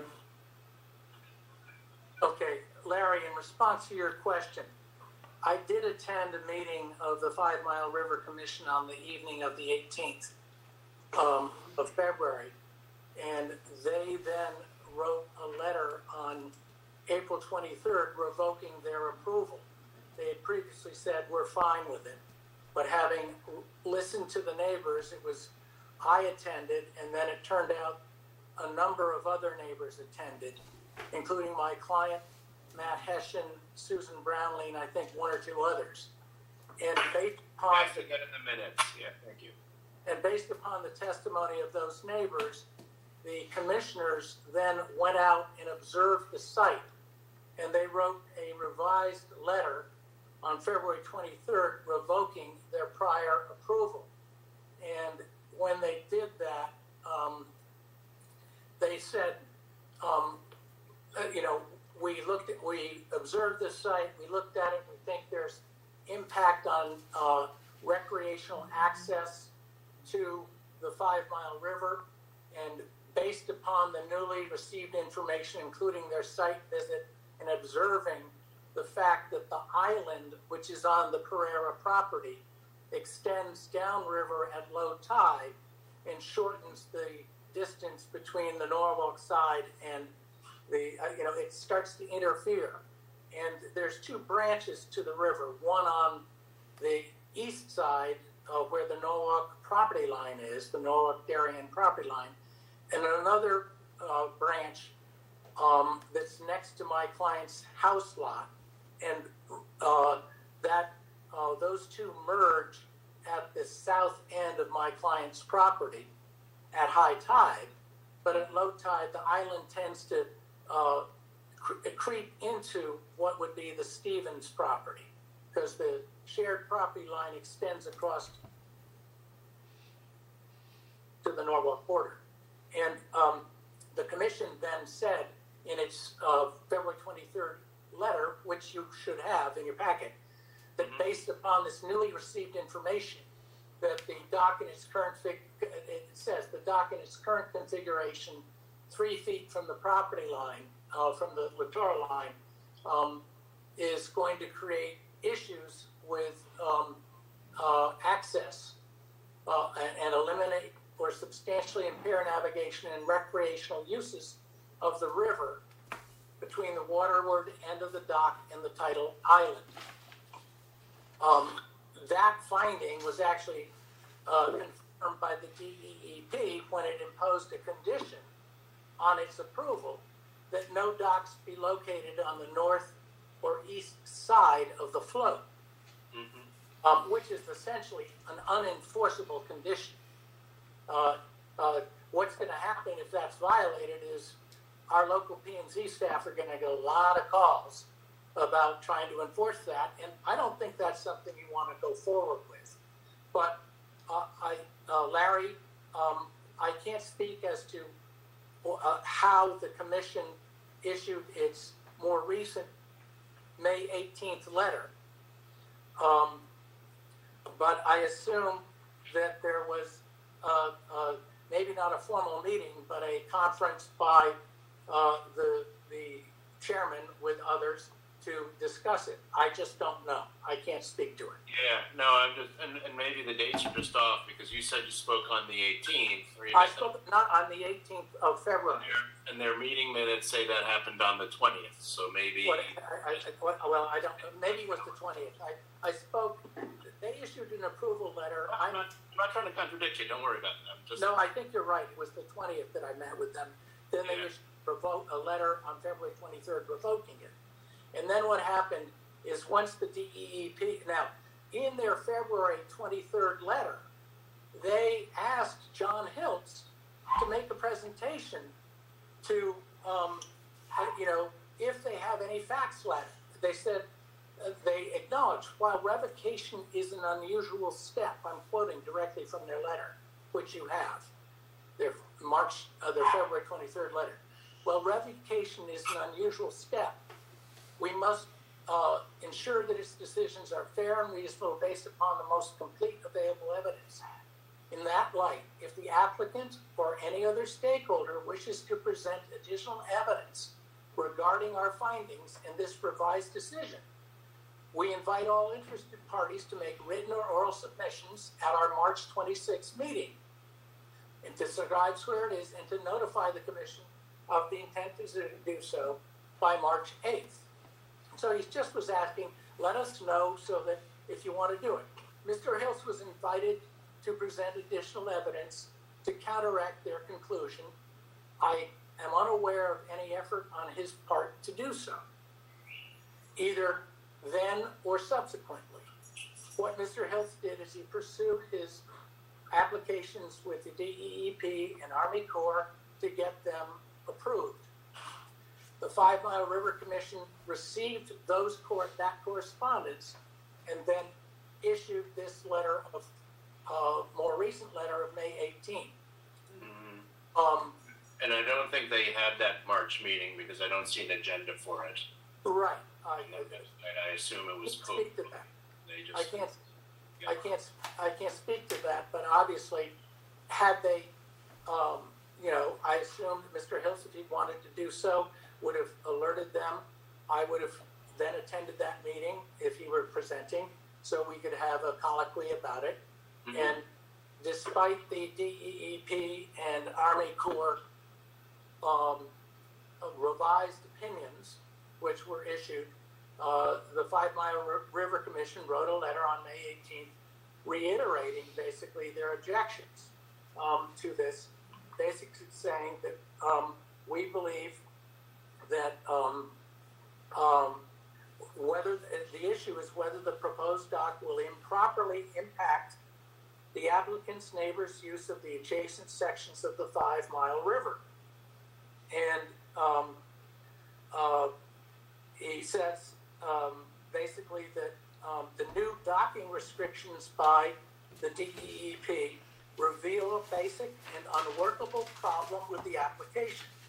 The proposed dock is located in the wrong place at the edge of the applicant's property.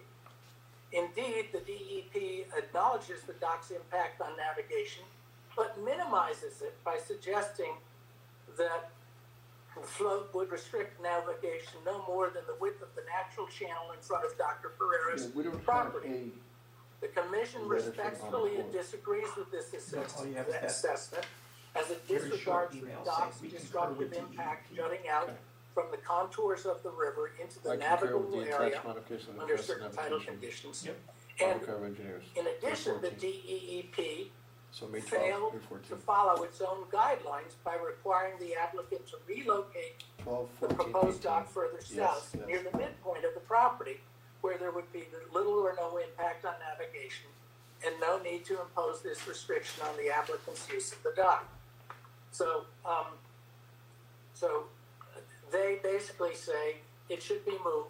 It should not be located where it is. It restricts recreational use of the river.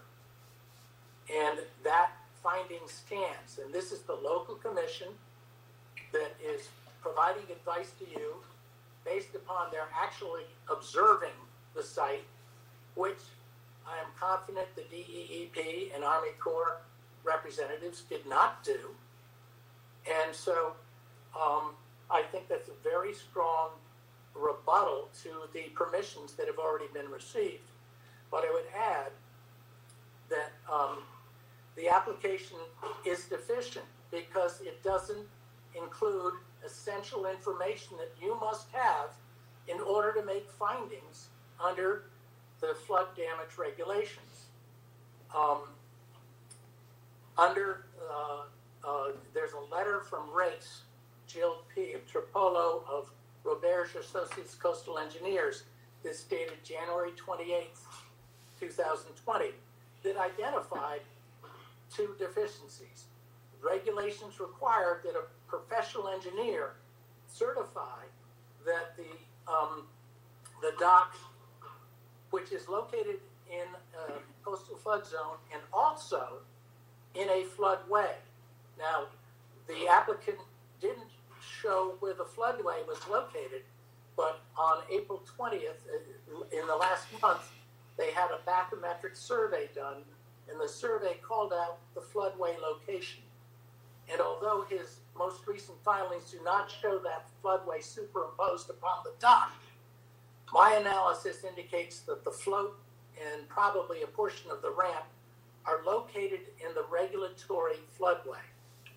And this is also in an AE elevation 12.1 high hazard flood zone, which is why you guys get to approve this. It's structures in a flood zone that may have an impact on downstream owners, and the certifications that you're required to have under section 825D of the regulations.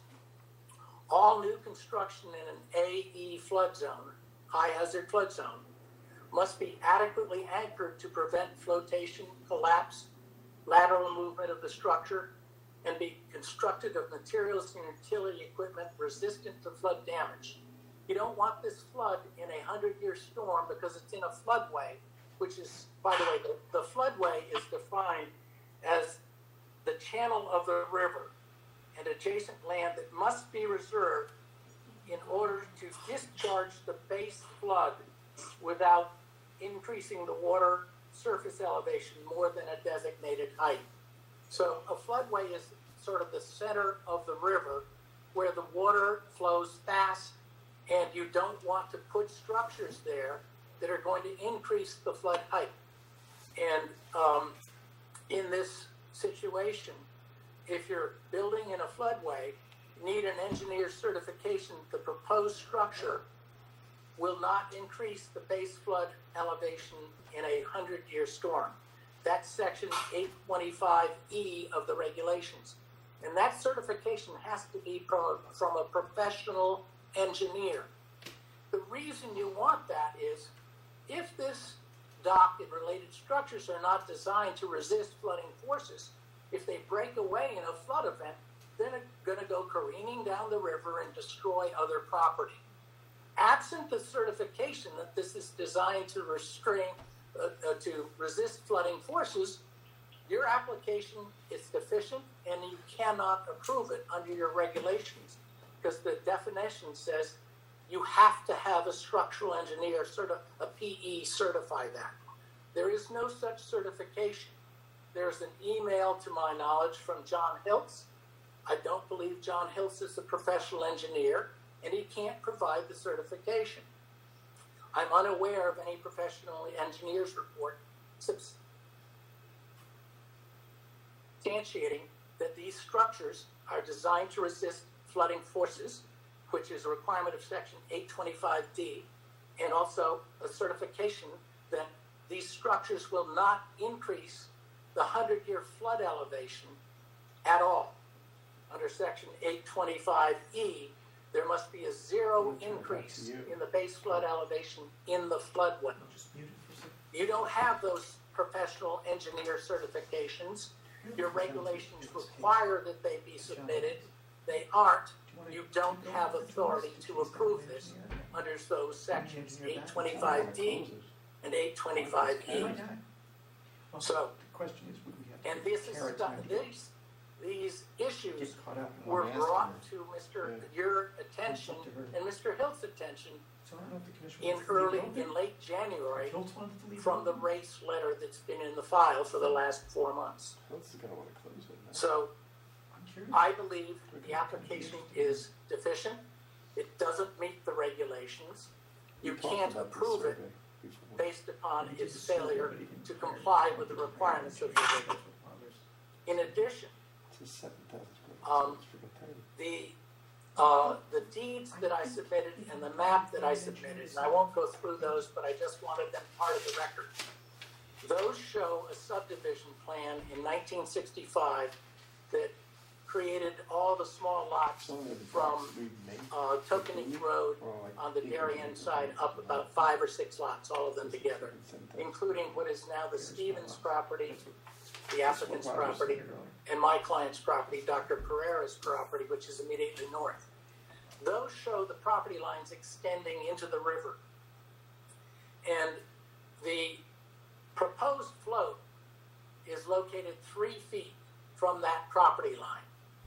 And I would submit that needs a variance because you have an 8-foot setback that's required under the regulations, and the float is 3 feet. And there is no variance on file.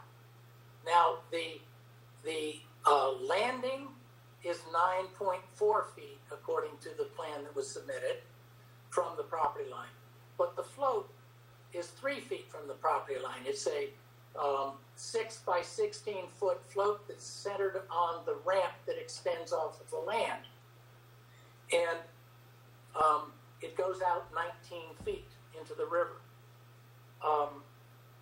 So I believe they need a variance for this because the float is 3 feet from the property line, not the 8 feet minimum that is required by the side yard setback. And frankly, I'm not sure why they couldn't just slide the float 5 feet further away from the property or the littoral rights line, whatever it is. In addition, the application materials do not comply with section 826E, which requires materials to include a site plan that is stamped by a professional engineer. There is no professional engineer stamp on any of the plans submitted by the applicant. John Hiltz has certified that. I do not believe John Hiltz is a professional engineer. So there's 3 reasons, 3 regulations that you have that require professional engineers' involvement, none of which has happened. I've talked about the 5 Mile River. I want to talk also about section 829G of the regulations, which deals with flood damage regulations. And this is what the commission shall consider in making its final decision on all flood damage applications. You have to consider the evidence at the public hearing on the character and extent of the proposed activity on the land and the possible effects of the activity on the subject parcel and surrounding areas. The 5 Mile River Commission found in February that this dock is going to have an adverse impact on surrounding properties and property owners. That alone gives you grounds to deny it. That decision was reiterated by the commission in its letter of recent letter of May 23rd, I believe. In addition, May 18th, Wilder. May 18th. May 18th. So there's no assurance that the dock will not slip its anchors and damage nearby properties in a 100-year flood or floodway under Section 829 G3. That is a requirement that you look at. The character, is this a reasonable use of the property? Is it going to cause safety, health, or other issues? There is a danger that materials may be swept onto other lands to the injury of others, of potential damage from erosion or siltation, dangers of flooding and pollution, and destruction of economic and other public and private uses and values in flood and erosion prone areas. So the fact that there's no engineer certification, that this is designed to withstand flooding forces, and that they haven't done the basic analysis about whether the base flood elevation will increase, you don't have the answers to those questions, so there's real questions about what could happen down the line. In addition, we believe the proposal interferes with the reasonable use of property and current private uses of the river. This is exactly what the 5 Mile River Commission found not once, but twice. And their finding alone gives you grounds to turn this application down, because they say it's interfering with reasonable use of the river by others. There are measures that could be taken to mitigate this impact. It was suggested that the dock be placed in the center of the river. Now, John Hiltz indicated that, the Army Corps of Engineers looks at impact on coastal resources. I'm unaware of any communications to the Army Corps to that effect. I've seen none. My understanding is that's primarily DEEP's concern, not the Army Corps, and I'm unaware of any coastal analysis or of the vegetation or quality of the river bottom in the center of the property. However, my client isn't requesting that the applicant move this to the center of the property. He just wants it moved further from his property, 5-10 feet, and shortening it. And those are the things that he's looking for on this. And these are measures that would mitigate the impact on reasonable use of the river by neighbors, which is what the 5 Mile River Commission was concerned about. So if you turn to the bathymetric survey that was submitted with the application materials, it should be in your supplies, and the current, the most recent submissions. There's a survey that's dated April 22, I believe.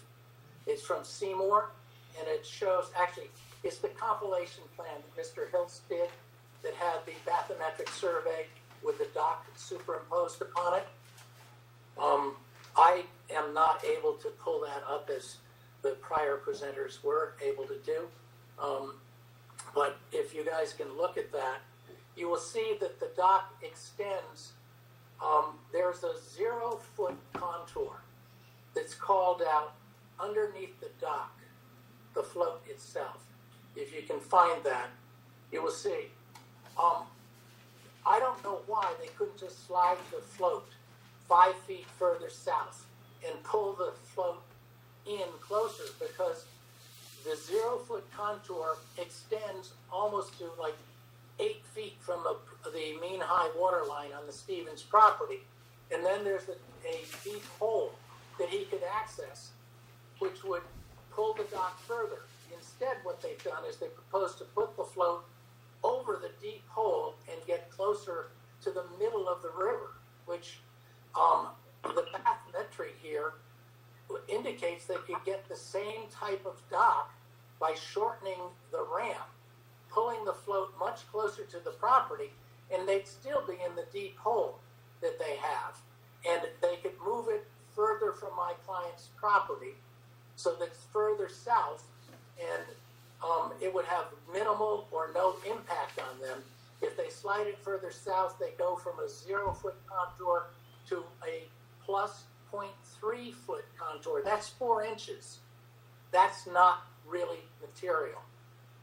And so the applicant has rejected moving it to the center and then has said, oh, I can't make any changes. Well, if you look at the bathymetry here, there are easy ways to adjust this plan to mitigate it in a way to address the 5 Mile River Commission concerns and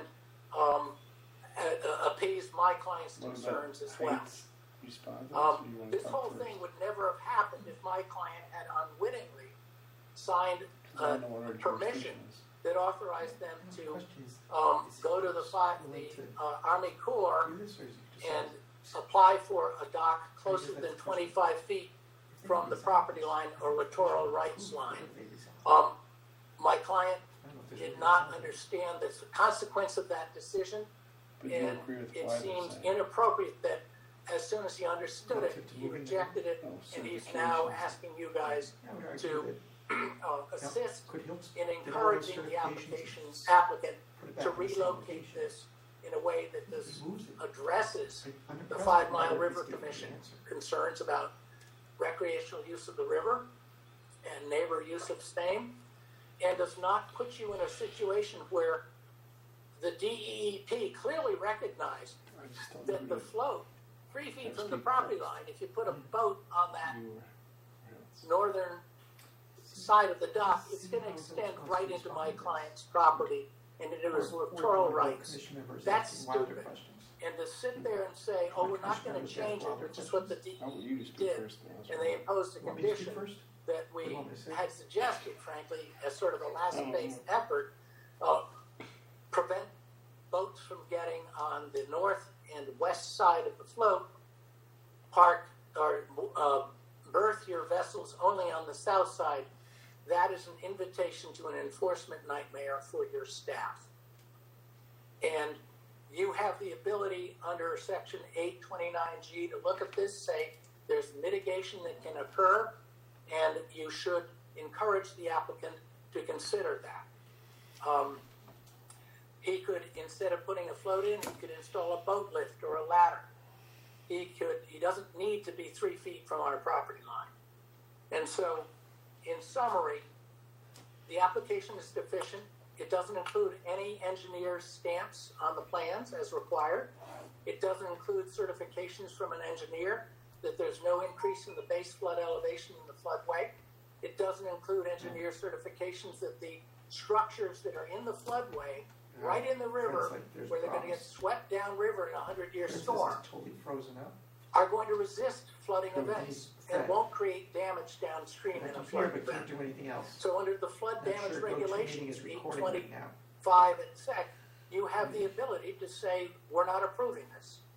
The application's deficient, we don't have the information, and I think you should encourage the applicant to consider pulling the structure further in toward the property line, where he still has a deep hole immediately in front of his property, close to my client's property, but not 3 feet away. Access it through that, and frankly, my client's objections disappear. So I would add that David Pereira, Dr. Pereira, took a photograph at 7 o'clock today, and it's from his property, and he's looking down at the applicant's property, and there is a boat moored in the area where the dock is. It's tied to a line shore, which reaches out, and the dock it's tied to the shore, but then there's a stern anchor line that's thrown into the middle of the river that extends towards the center of the navigable portion of the river. Immediately adjacent to that, there is what looks to be a boat launch ramp. It's a structure that is actually in the river now, as of 7 o'clock this evening. And there's a boat attached to that launch ramp up on the landward side of it.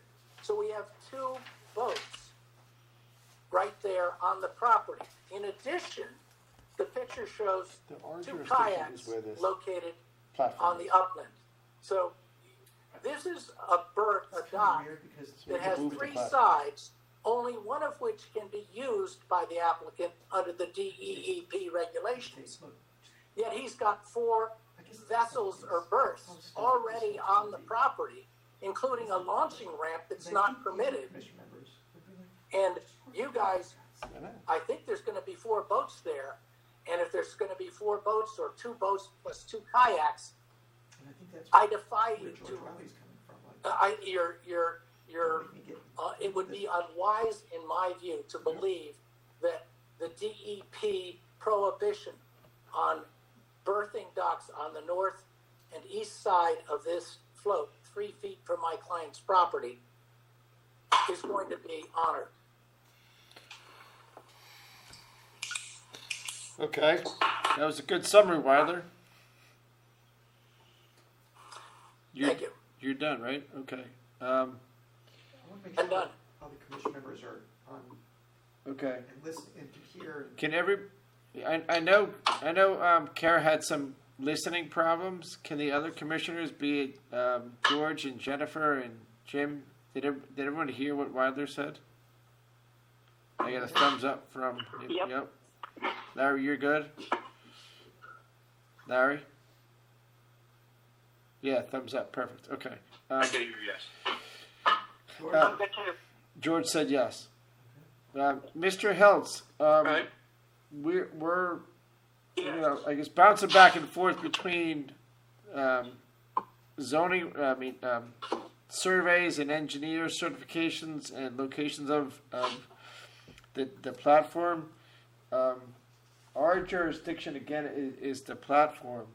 So I want to make sure that we know what that is. So that's what we're basically talking about. Do you have any comments or thoughts to what Wilder reiterated? I have comments and thoughts, if I may. But Sure. I'm going to go back and revisit some of Wilder's comments and assertions because I take exception to them. As the record will indicate, there's been extensive email correspondence between all parties in this matter. Mr. Ginsburg's been copied on them. Mr. Marion at the 5 Mile River Commission has been copied on them. You should have these all in your information packets. Going back to the issue of the 5 Mile River Commission's objections to this matter, the 5 Mile River Commission was informed that a bathymetric survey was going to be commissioned to comply with the DEP's request that one be done in order to better ascertain the impacts upon navigation. This is all in matter of record. Email copies are everywhere. The reason we're looking at each other on screens is because we can't get together and because people can't do their jobs in the fashion in which they formerly did months ago. Agreed. That includes surveyors. So, believe it or not, it took a little while for the surveyors to get out there and do the job that I requested of them, at the additional expense to my client. Something along the lines of $1,400, I believe. Finally, the survey was done and delivered to me April 16th. So there was no point in going before the 5 Mile River Commission or any other body until that survey was commissioned because Do we have that survey for everybody? impacts to navigation would have surely just been a subjective matter. The reason why the survey was requested was so that we could actually have a reasonable discussion about impacts upon navigation based upon fact, not supposition. That's what the survey shows. It shows water depths at the site. My drawing, putting the dock on that survey shows basically relationships between the docks and certain tidal contours. This was all copied to Attorney Gleason. He's aware of this. So any assertion on his part as to why he doesn't know why things weren't provided kind of sits poorly with me, but I'll let that pass for the time being. So moving on from the 5 Mile River Commission's objection based upon a supposition of its impacts upon navigation, which I think the survey disproves, we now get to the point of, If he has it here. let's rewind a little bit. There used to be a dock here. The reason the dock isn't there is Dr. Pereira's workers dropped a tree on it and threw it in a dumpster. So that's why we're here now, is because somebody took the old dock that was there for approximately 20 years by everybody's knowledge, and they knocked it down and put it in a dumpster. Okay, things happen. That being the case, Dr. Pereira, prior to my application to the DEP and the Army Corps of Engineers, was provided with application plans for his review with a request that he sign off on the location of the dock. He provided that. He subsequently revoked his approval. However, the emails show that, again, Attorney Gleason says that he wasn't provided with the plans, when in fact he was. That's a matter of record. So now I'm getting a message from Attorney Gleason saying, if we just move the dock downstream a little bit, everything's okay. But that doesn't address his other concerns about engineering certification regarding flood damages, potential, things of that nature. All the application materials before you that were provided to this commission were provided to Mr. Ginsburg with a request that he review them for satisfaction. I am not an engineer. I do not claim to be an engineer. I do not put PE after my name. Everything that you have was vetted by your staff. There was no issues at the time of submittal.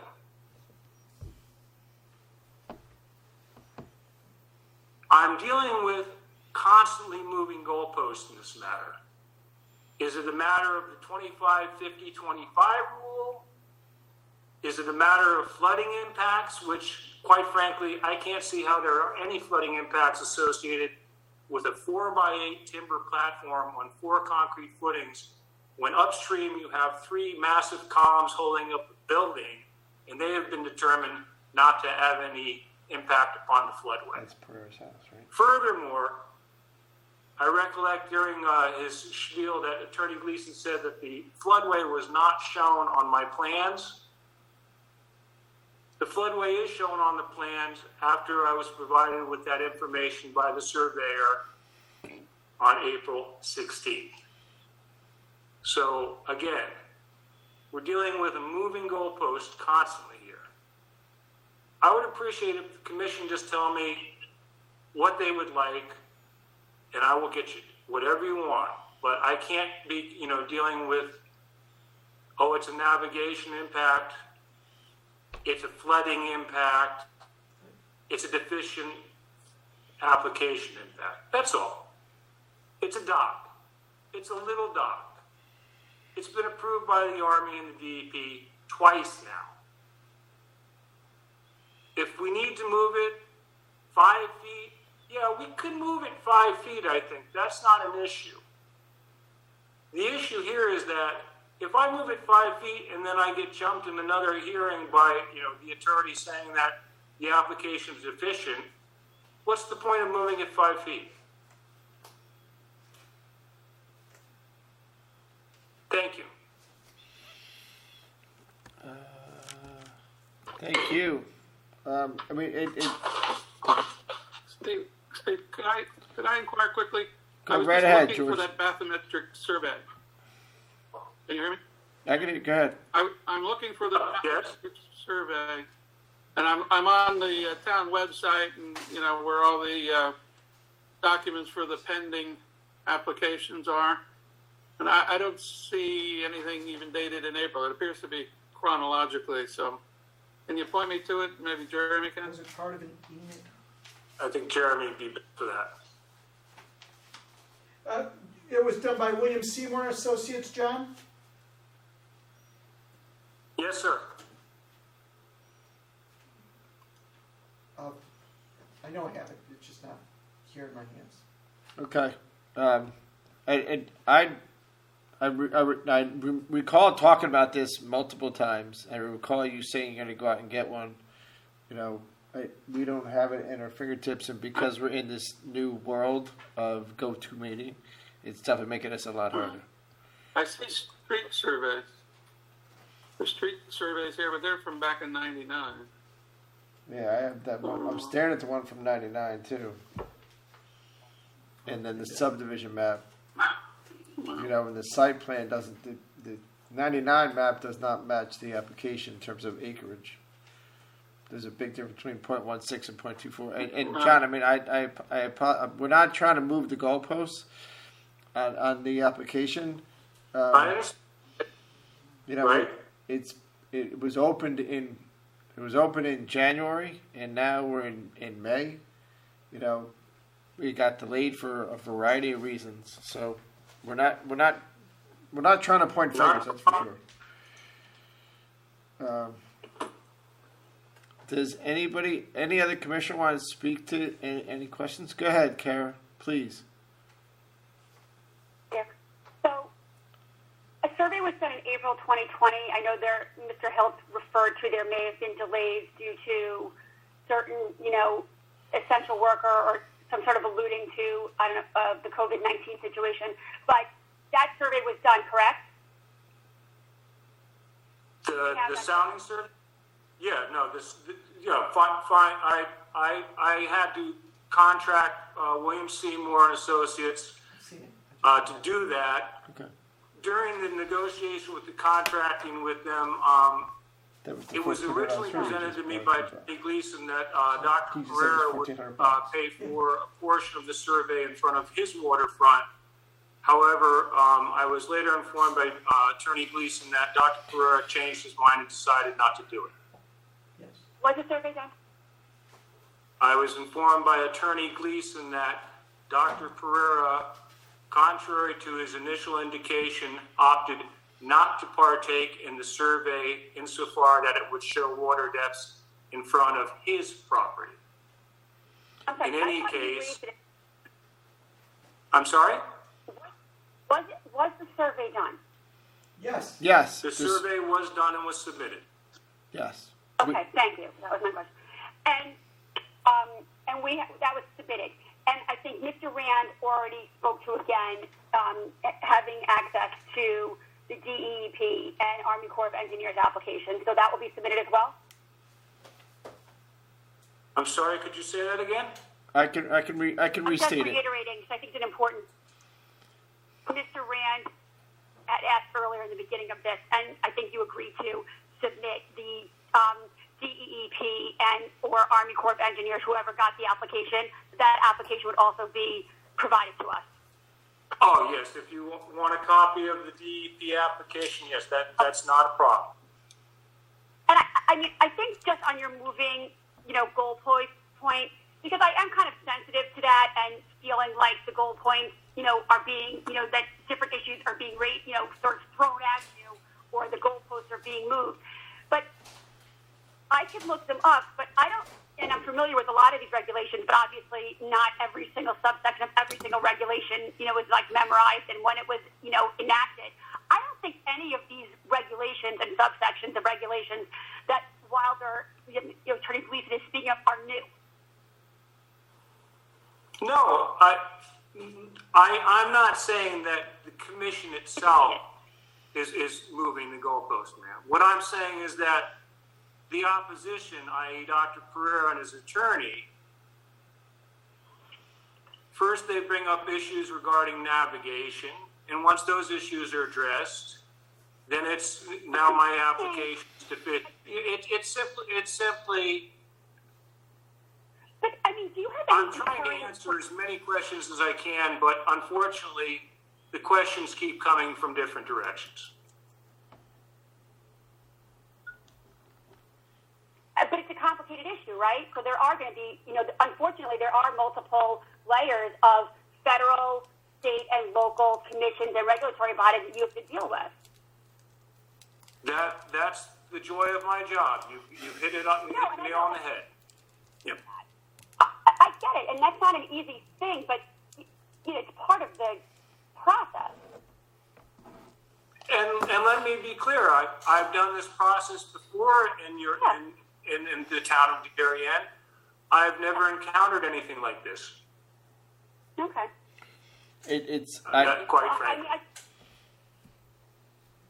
I just want to sort of clarify that it's not like these are new regulations or things that are like archaic. I think dealing with floods. I mean, we just spent 2 hours with the Oxbridge Building Committee on stormwater management. I think in this town, dealing with mitigation and concern about floodwater and natural resources, which is clearly part of our plan of conservation. These are issues that are important to the town. And certainly.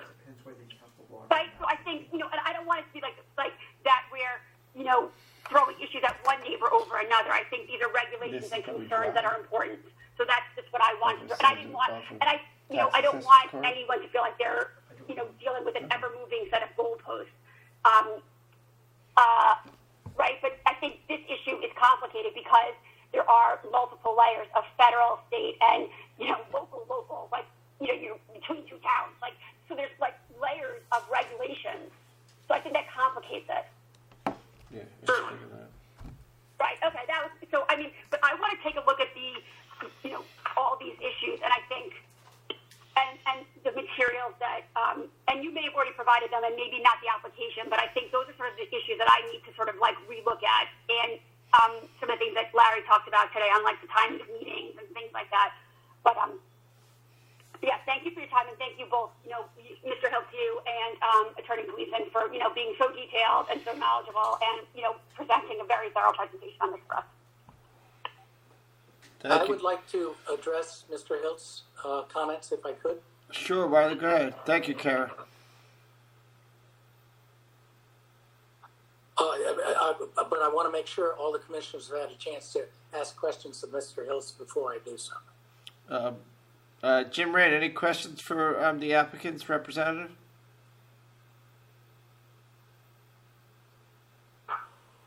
No, I have nothing further. Larry Warble, you just turned on your mic. Any questions for Mr. Hills? No, not right now. Thank you. George? I guess it's really not a question. I just have to say to Mr. Hiltz that when regulations of the Town of Darien Zoning Commission are highlighted to us, we can't ignore them, and he shouldn't either. But that's as far as I'll go now. Jennifer Leahy, I don't see you, but do you have any questions, Jen? No further comments. Okay. No questions. Thanks, Jen. Okay, Wilder. So Mr. Hiltz has known about the engineer certification since he received the race letter in January or early February. It's been 3 months. This is not moving goalposts. This is just reiterating what he was already told about. The issue of the dock proximity has been raised since day one. Did you tell him that? And until we got the bathymetric survey, which we really studied in the last couple of days, we didn't realize that it would be feasible to move the dock and still achieve his client's objective by pulling it in closer to the shore where there's a deep hole immediately adjacent to the shore and moving it south. And he loses possibly 4 inches, but probably less than that, of depth. And it gives my client breathing room and access to the water. This is something he could have done on his own, but they chose to place this float 3 feet from the littoral rights line and have been implacable despite the 5 Mile River Commission suggesting that they move it. So and frankly, I don't always tell when I'm an opposition person, I don't always put my cards on the table at the beginning. I wait until the end. And we've, the things about the certification, his client could have hired an engineer in the 4 months that we've been dealing with this since he knew about it, and that issue would have gone away, but they chose not to do so. So we haven't been moving goalposts. We did suggest tonight that a movement, not to the center, but, tweaking and possibly relocating the landing. There's some opportunities here to make it work. Notwithstanding that, we would want the engineer's certifications because I believe you as a commission are bound by your regulations to require those certifications before you can approve them, or I've got a really good appeal. And I prefer not to spend my clients taking money taking an appeal on something that's easily solvable like that. So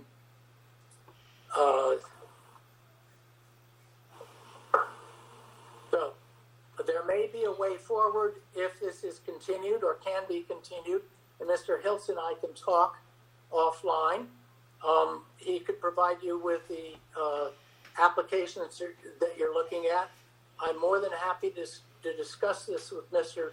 Hiltz because my client has indicated not an implacable opposition, but a desire for compromise and flexibility to move this forward. I think at the end of the day, I think the commission's going to want to keep the application open. It's been open since January, so it's been open for 4 months.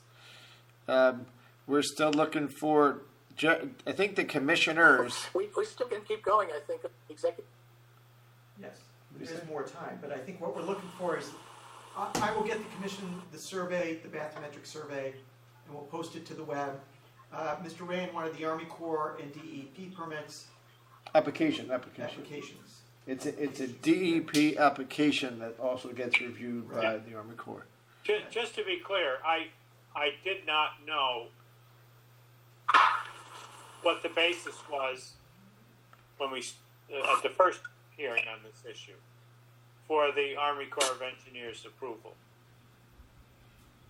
I asked for the Army Corps' application. I was wrong.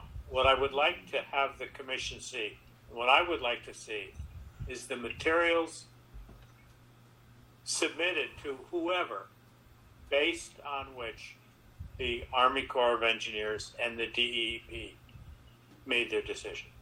Understood. And correct me if I'm wrong, Mr. Hiltz, you said you could provide that to us? Actually, that was just emailed to Jeremy, the application. It's an unsigned copy of the application, but it's a copy of the full application of the DEP, as well as the bathymetric survey that was performed by Seymour and dated April 22nd, just so he has it. If he checks it, if he's able to check his email inbox now, it should be there. Thank you, John. So just to make sure I got this right in terms of a little bit of a timeline, you would have submitted your application to the DEP and the Army Corps of Engineers prior to our application, which is going to be like January 21st, and then you gave them. Then you gave them the follow-up bathymetric survey in April.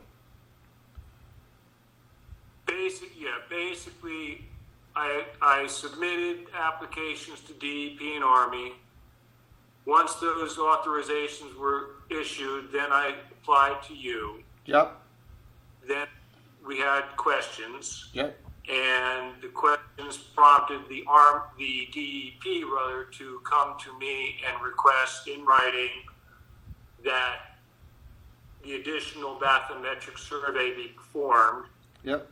And that's when things took a tank COVID-wise. Right. So there was a delay in getting the surveyors there. They finally got out there and got the survey mid to late April, and that's where we are now. Okay. So you after initial application to the DEP, you gave additional submittals, which includes the bathymetric survey? No, actually, after the DEP issued their authorization, Right. and as well as the Army issued their authorization, the thing that prompted them to request additional information subsequent to their issuance of their authorizations were the questions raised in opposition to the matter before you here and now. Okay. Okay. Steve, can I add one more thing? Hold on. I want to see if anyone else in the public wants to speak first, Wilder. Do you mind if we go around the public Let's first? get them in if there's anybody. Please. Would anybody else like to Hi, speak? my name is Matt. My name is Matthew Heisen from Jacob Street. Great, good. Welcome.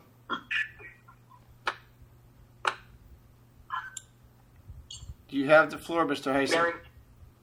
Okay, great. My name is Matthew Heisen from 12 Jacob Street. I live directly across the street from the Lawrences and the proposed dock.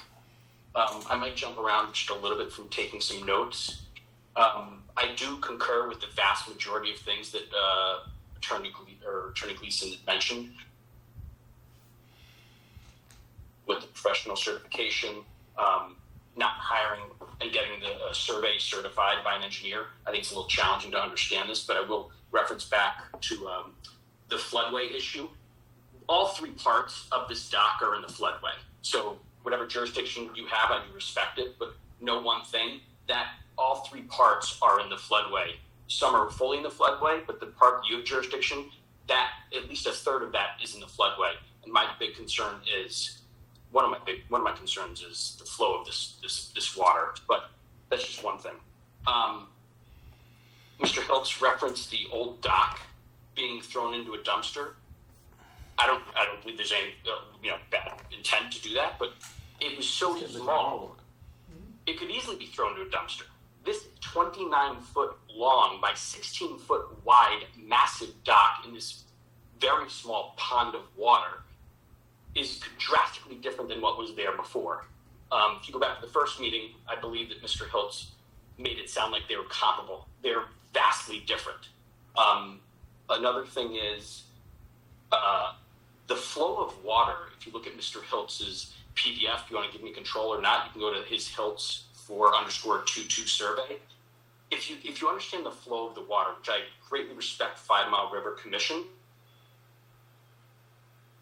and their authorization, their authority on this matter, much greater than DEEP's and Army Corps of Engineers, even though I respect them greatly. I think the local knowledge is critical. I believe that they see the issues going on with impeding navigation so greatly and it becoming a danger and a hazard. The water flows down the river. I have a 17-foot kayak. Once I go upriver, or anybody else in the public, to believe that we can come and navigate a 17-foot kayak with this massive metal structure sitting there is going to be next to impossible not to hurt somebody. So, and it will also impede navigation for the public and just become a danger, in my opinion. The other thing I wanted to bring up, and I don't know if Mr. Attorney Gleason was privy to this information multiple times, Mr. Hiltz has mentioned in the previous meeting when this dock had moved downriver and moved towards the center, Mr. Hiltz vehemently said, and I quote, "Absolutely not." Then he began to explain how the highly tidal influenced and this plunge pool area would be affected and there would be mound secretion of soils down south. If the dock were put there, it would silt on top of that and it would prevent the dock from being able to float up and down, and it would create more of a potentially larger damming effect. You can go back to last meeting's notes. I fully agree with that assessment. Others have that assessment. DEEP has that assessment. So I do not believe this dock should be moved south for a variety of reasons. Professionals, Mr. Hiltz, mine. So I don't know if Dr. Pereira is so willing for this dock to be moved south and how far out. I understand there might be a boat lift is like the other neighbors have as a possibility. It's been strongly suggested. Also, making this dock extremely closer to shore, like the other dock, might be a possibility. But I just don't believe this massive dock. It's going to be bumper cars between me and my kayak and this steel object, and not just me, but the whole public. And there's other people here that are avid kayakers, and this area is very challenging. I have been going through building permits. I've spent a tremendous amount of money with experts. I believe Dr. Pereira has spent a tremendous amount of money with experts because this is such a unique area. So there has to be great concern and attention to this area with professionals. So I don't believe that's been done with this applicant. So I agree with a lot of things that Attorney Gleason has said in regards to that. And I feel bad for Mr. Hilton in a way that he doesn't know this area as well as we do. I know he grew up here playing on the dam, but I eat and breathe this area, and I've spent time trying to get a building permit. So this is a sensitive area. But I won't need to go into too much. I know you guys are all tired of hearing all this, but I just wanted to mention moving this dock south. I don't believe it can be. Mr. Hiltz says it should not be. It imposed larger damming effects, and I want to quote that. More of a potential larger damming effect in that area is quoted from Mr. Hiltz. You can go back into the other record. So I don't believe this dock should be moved south. I am in agreement with pulling it in. It's just a very sensitive area. It's very well used. You go back to the 5 Mile River Commission's letter. They're very adamant about this will impede the public's rights for recreational usage of this river. And I think it would have a negative effect, not to mention the effects on the danger level of this dock with the floodway and a number of other issues. So thank you for your time. Thank you, Mr. Hyson. I appreciate that. Now, to some of the items that you recalled about moving the dock and whatnot, north, south, 5 feet, 10 feet to the center lot, I recall that commission, and it is in our minutes from the prior meetings. Would anybody else in the public like to speak to this application? Fred, are you still with us, or you have a technical difficulty? Yes, Go right ahead, ma'am. Just state your name and address. Marion Smith. Yes. I live on 5 Mile River and have now for 12 years. And previous to that, I was in Norotan Bay since 1974. So enjoying the area that we live in and boating is very important to me. Can I interrupt? With so many of the Mrs. Smith, can I interrupt 1 second? Pardon? Can I interrupt 1 second? Yep. Can you just state your name and your address for the record, please?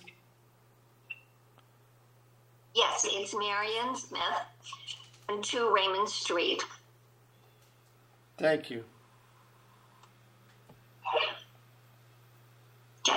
I think the problem that we're seeing is that this is just inappropriate to build a large structure in this little area. And I think I certainly understand the need to have all this documentation probably, but I think Mr. Stevens and Mr. Hiltz, that the problems you're having are simply that it's not appropriate to put a large structure in this little pond. I kayaked up there just 2 days ago at high tide, and I wouldn't have been able to turn around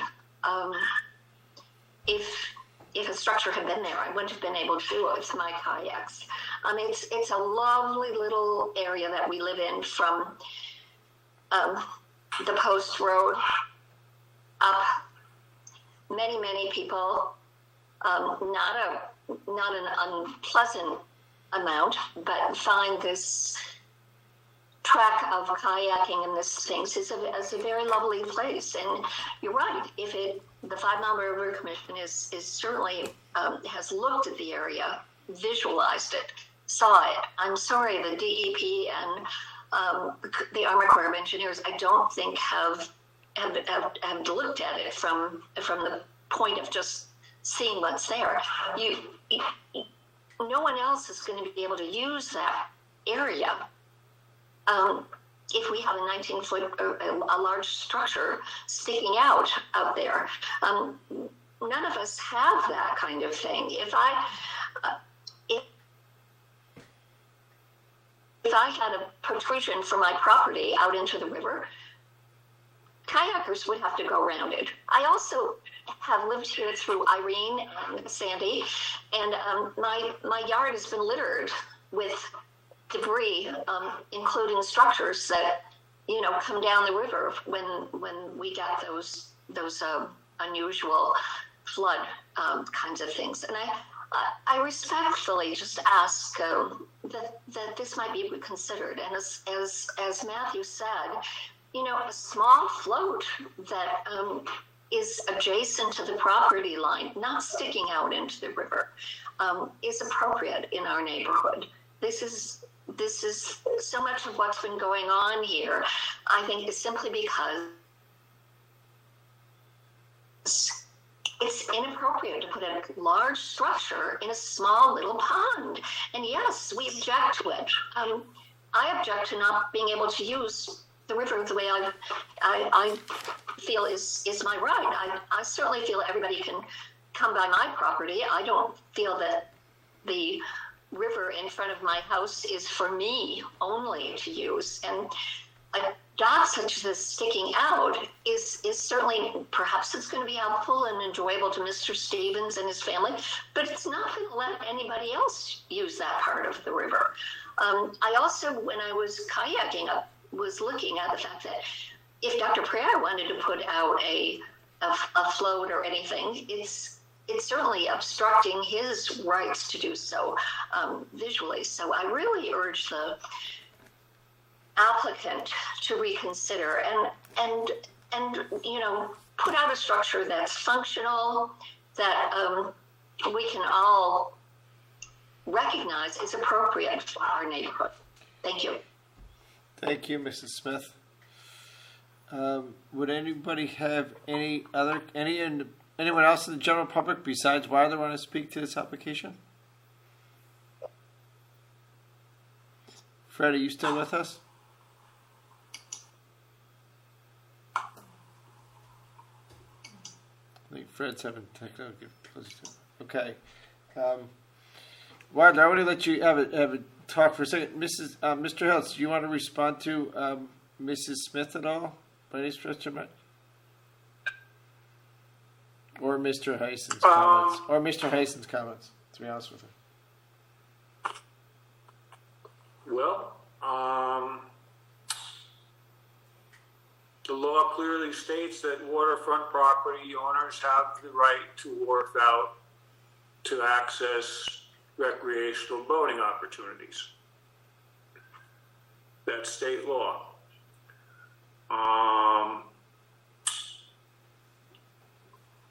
The arbiter of the state law is the Connecticut DEP.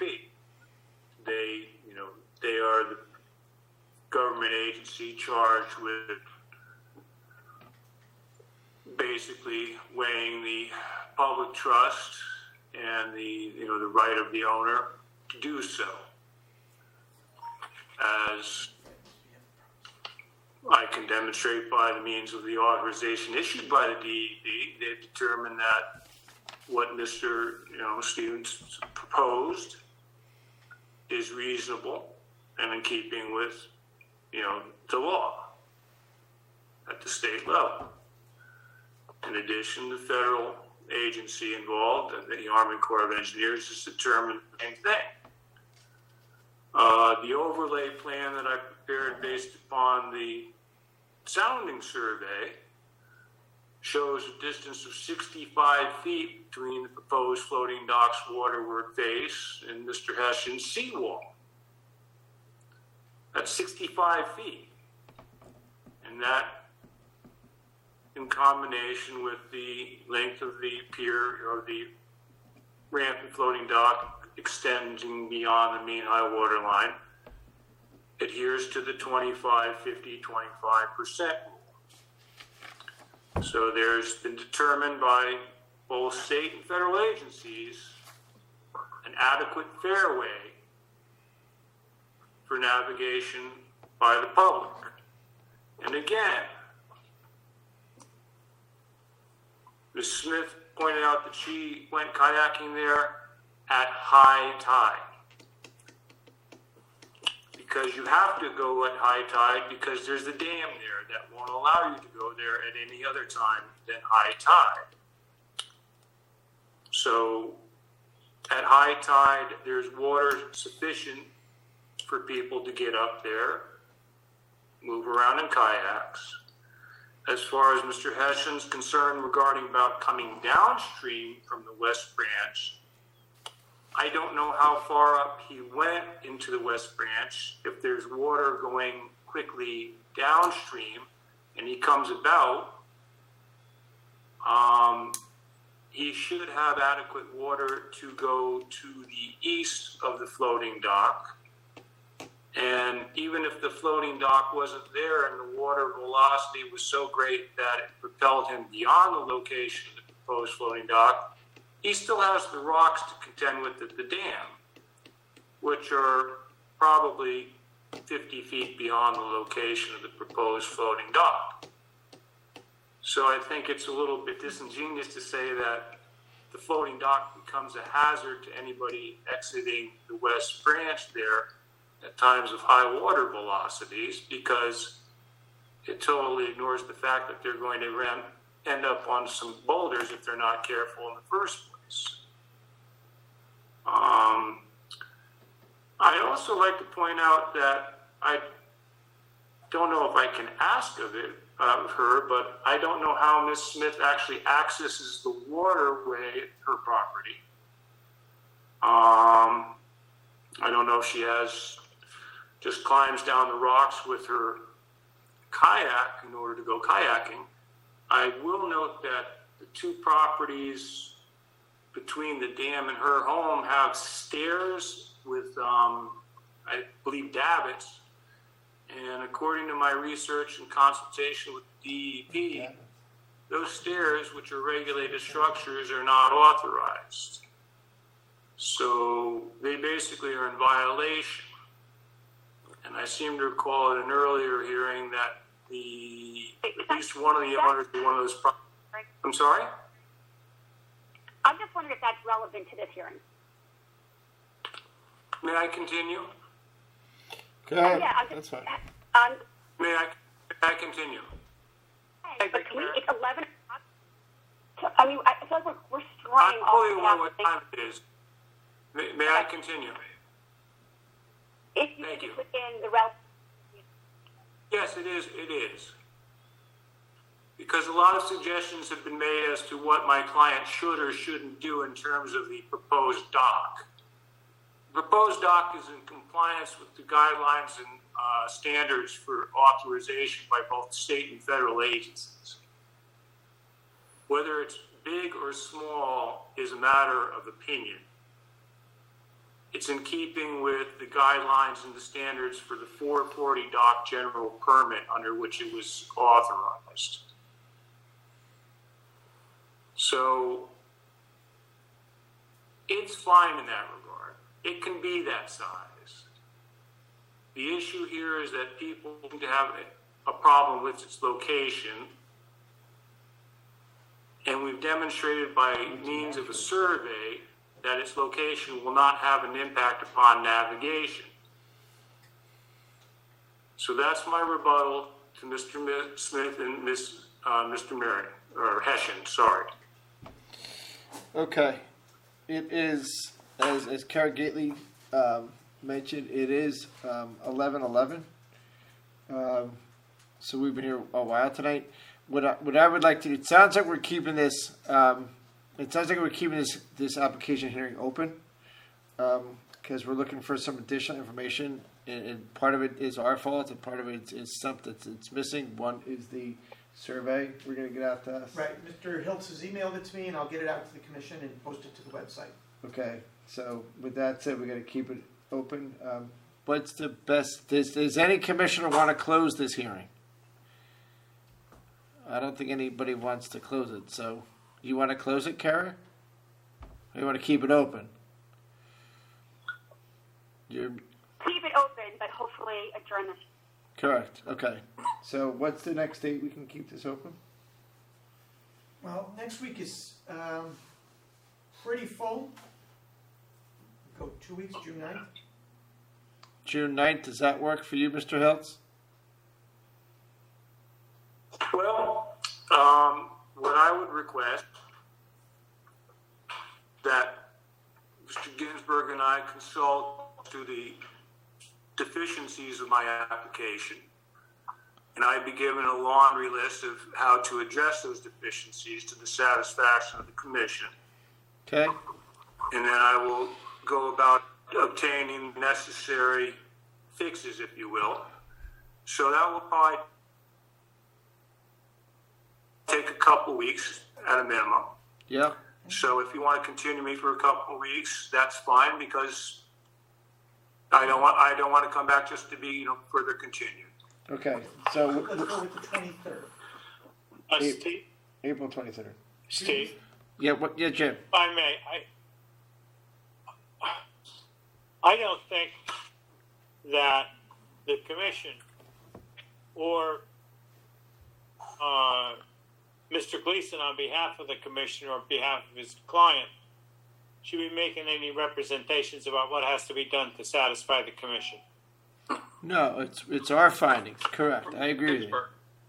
Yeah, no, it's our The findings. inference of that is Mr. Gleason gives Mr. Hiltz a list, a laundry list, a punch list, which, if all those issues are addressed, he's going to get an approval from the commission. First I don't of want the commission to be in that position. yeah, I mean, first we have Right, the burden remains on Mr. Heltz, not on Mr. Ginsburg or the commission. Yes. I think that should be clear. Okay. Oh, no, that's understood. That, again, I just would like the opportunity to talk to Mr. Ginsburg, just to go over the application one more time and review what, was transpired tonight, and just say to him, all right, what do you see me needing here? Just, just a consultation. That's all. Yeah, and for argument's sake, say if we're looking for some sign of certification and you find that out 2 days from now, but it's going to take you, 2 weeks to get it, that may move the date back a little bit if there's something that you can require. Sure. So that's fine. And as we're all aware, doing business in this time has become a little bit complicated, and I don't want to jam your agendas up, and I'm sure you guys understand it's difficult for me to go back to my engineers, my associates, and get any necessary additional information in short order. Understood. So right now, the first open date that we have for you, I think which gives time period, is going to be June 23rd. That's correct. Okay. So that's fine. So let's put that on the calendar. Jeremy and you can have your consultation meeting on items that we need to get the application non-deficient and complete. And then you can decipher how long it takes you to get that. Hopefully, everything can be in hand well prior to June 23rd, so the commissioners can review it. Sound good? That sounds good. It sounds like the commission, looking at the pictures, that seems to be the majority of the commission. So this will be continued to Tuesday, June 23rd at 8 p.m. Let's assume it's go-to meeting, but who knows? Exactly. Yeah. The state's supposed to open on June 20th again, but we'll see. Who knows? Fingers crossed. Yes. Yes. Thank you. Okay. So that is continued. It is now 11:15 or plus or minus. On our agenda, we have a general meeting next, time permitting. I don't think there's any time permitting for the general meeting. We'll put those on next week's agenda. Okay. So the two resolutions that we have to review are going to be on next week's agenda, along with the deliberations of Oxford School. June 2nd agenda. June 2nd agenda. What's next week's agenda? It's Public June 2nd. hearings, yeah. Okay. It's going to be a full month. Okay. So, with that said, at 11:20, whatever it is, I'd like to entertain a motion to adjourn. Is that Kara Gately? Motion to adjourn. I think it was Kara Gately. She gets credit for that. And I think I heard Larry Warble chime in next. All right. Thank you, everybody. I appreciate your time. Meeting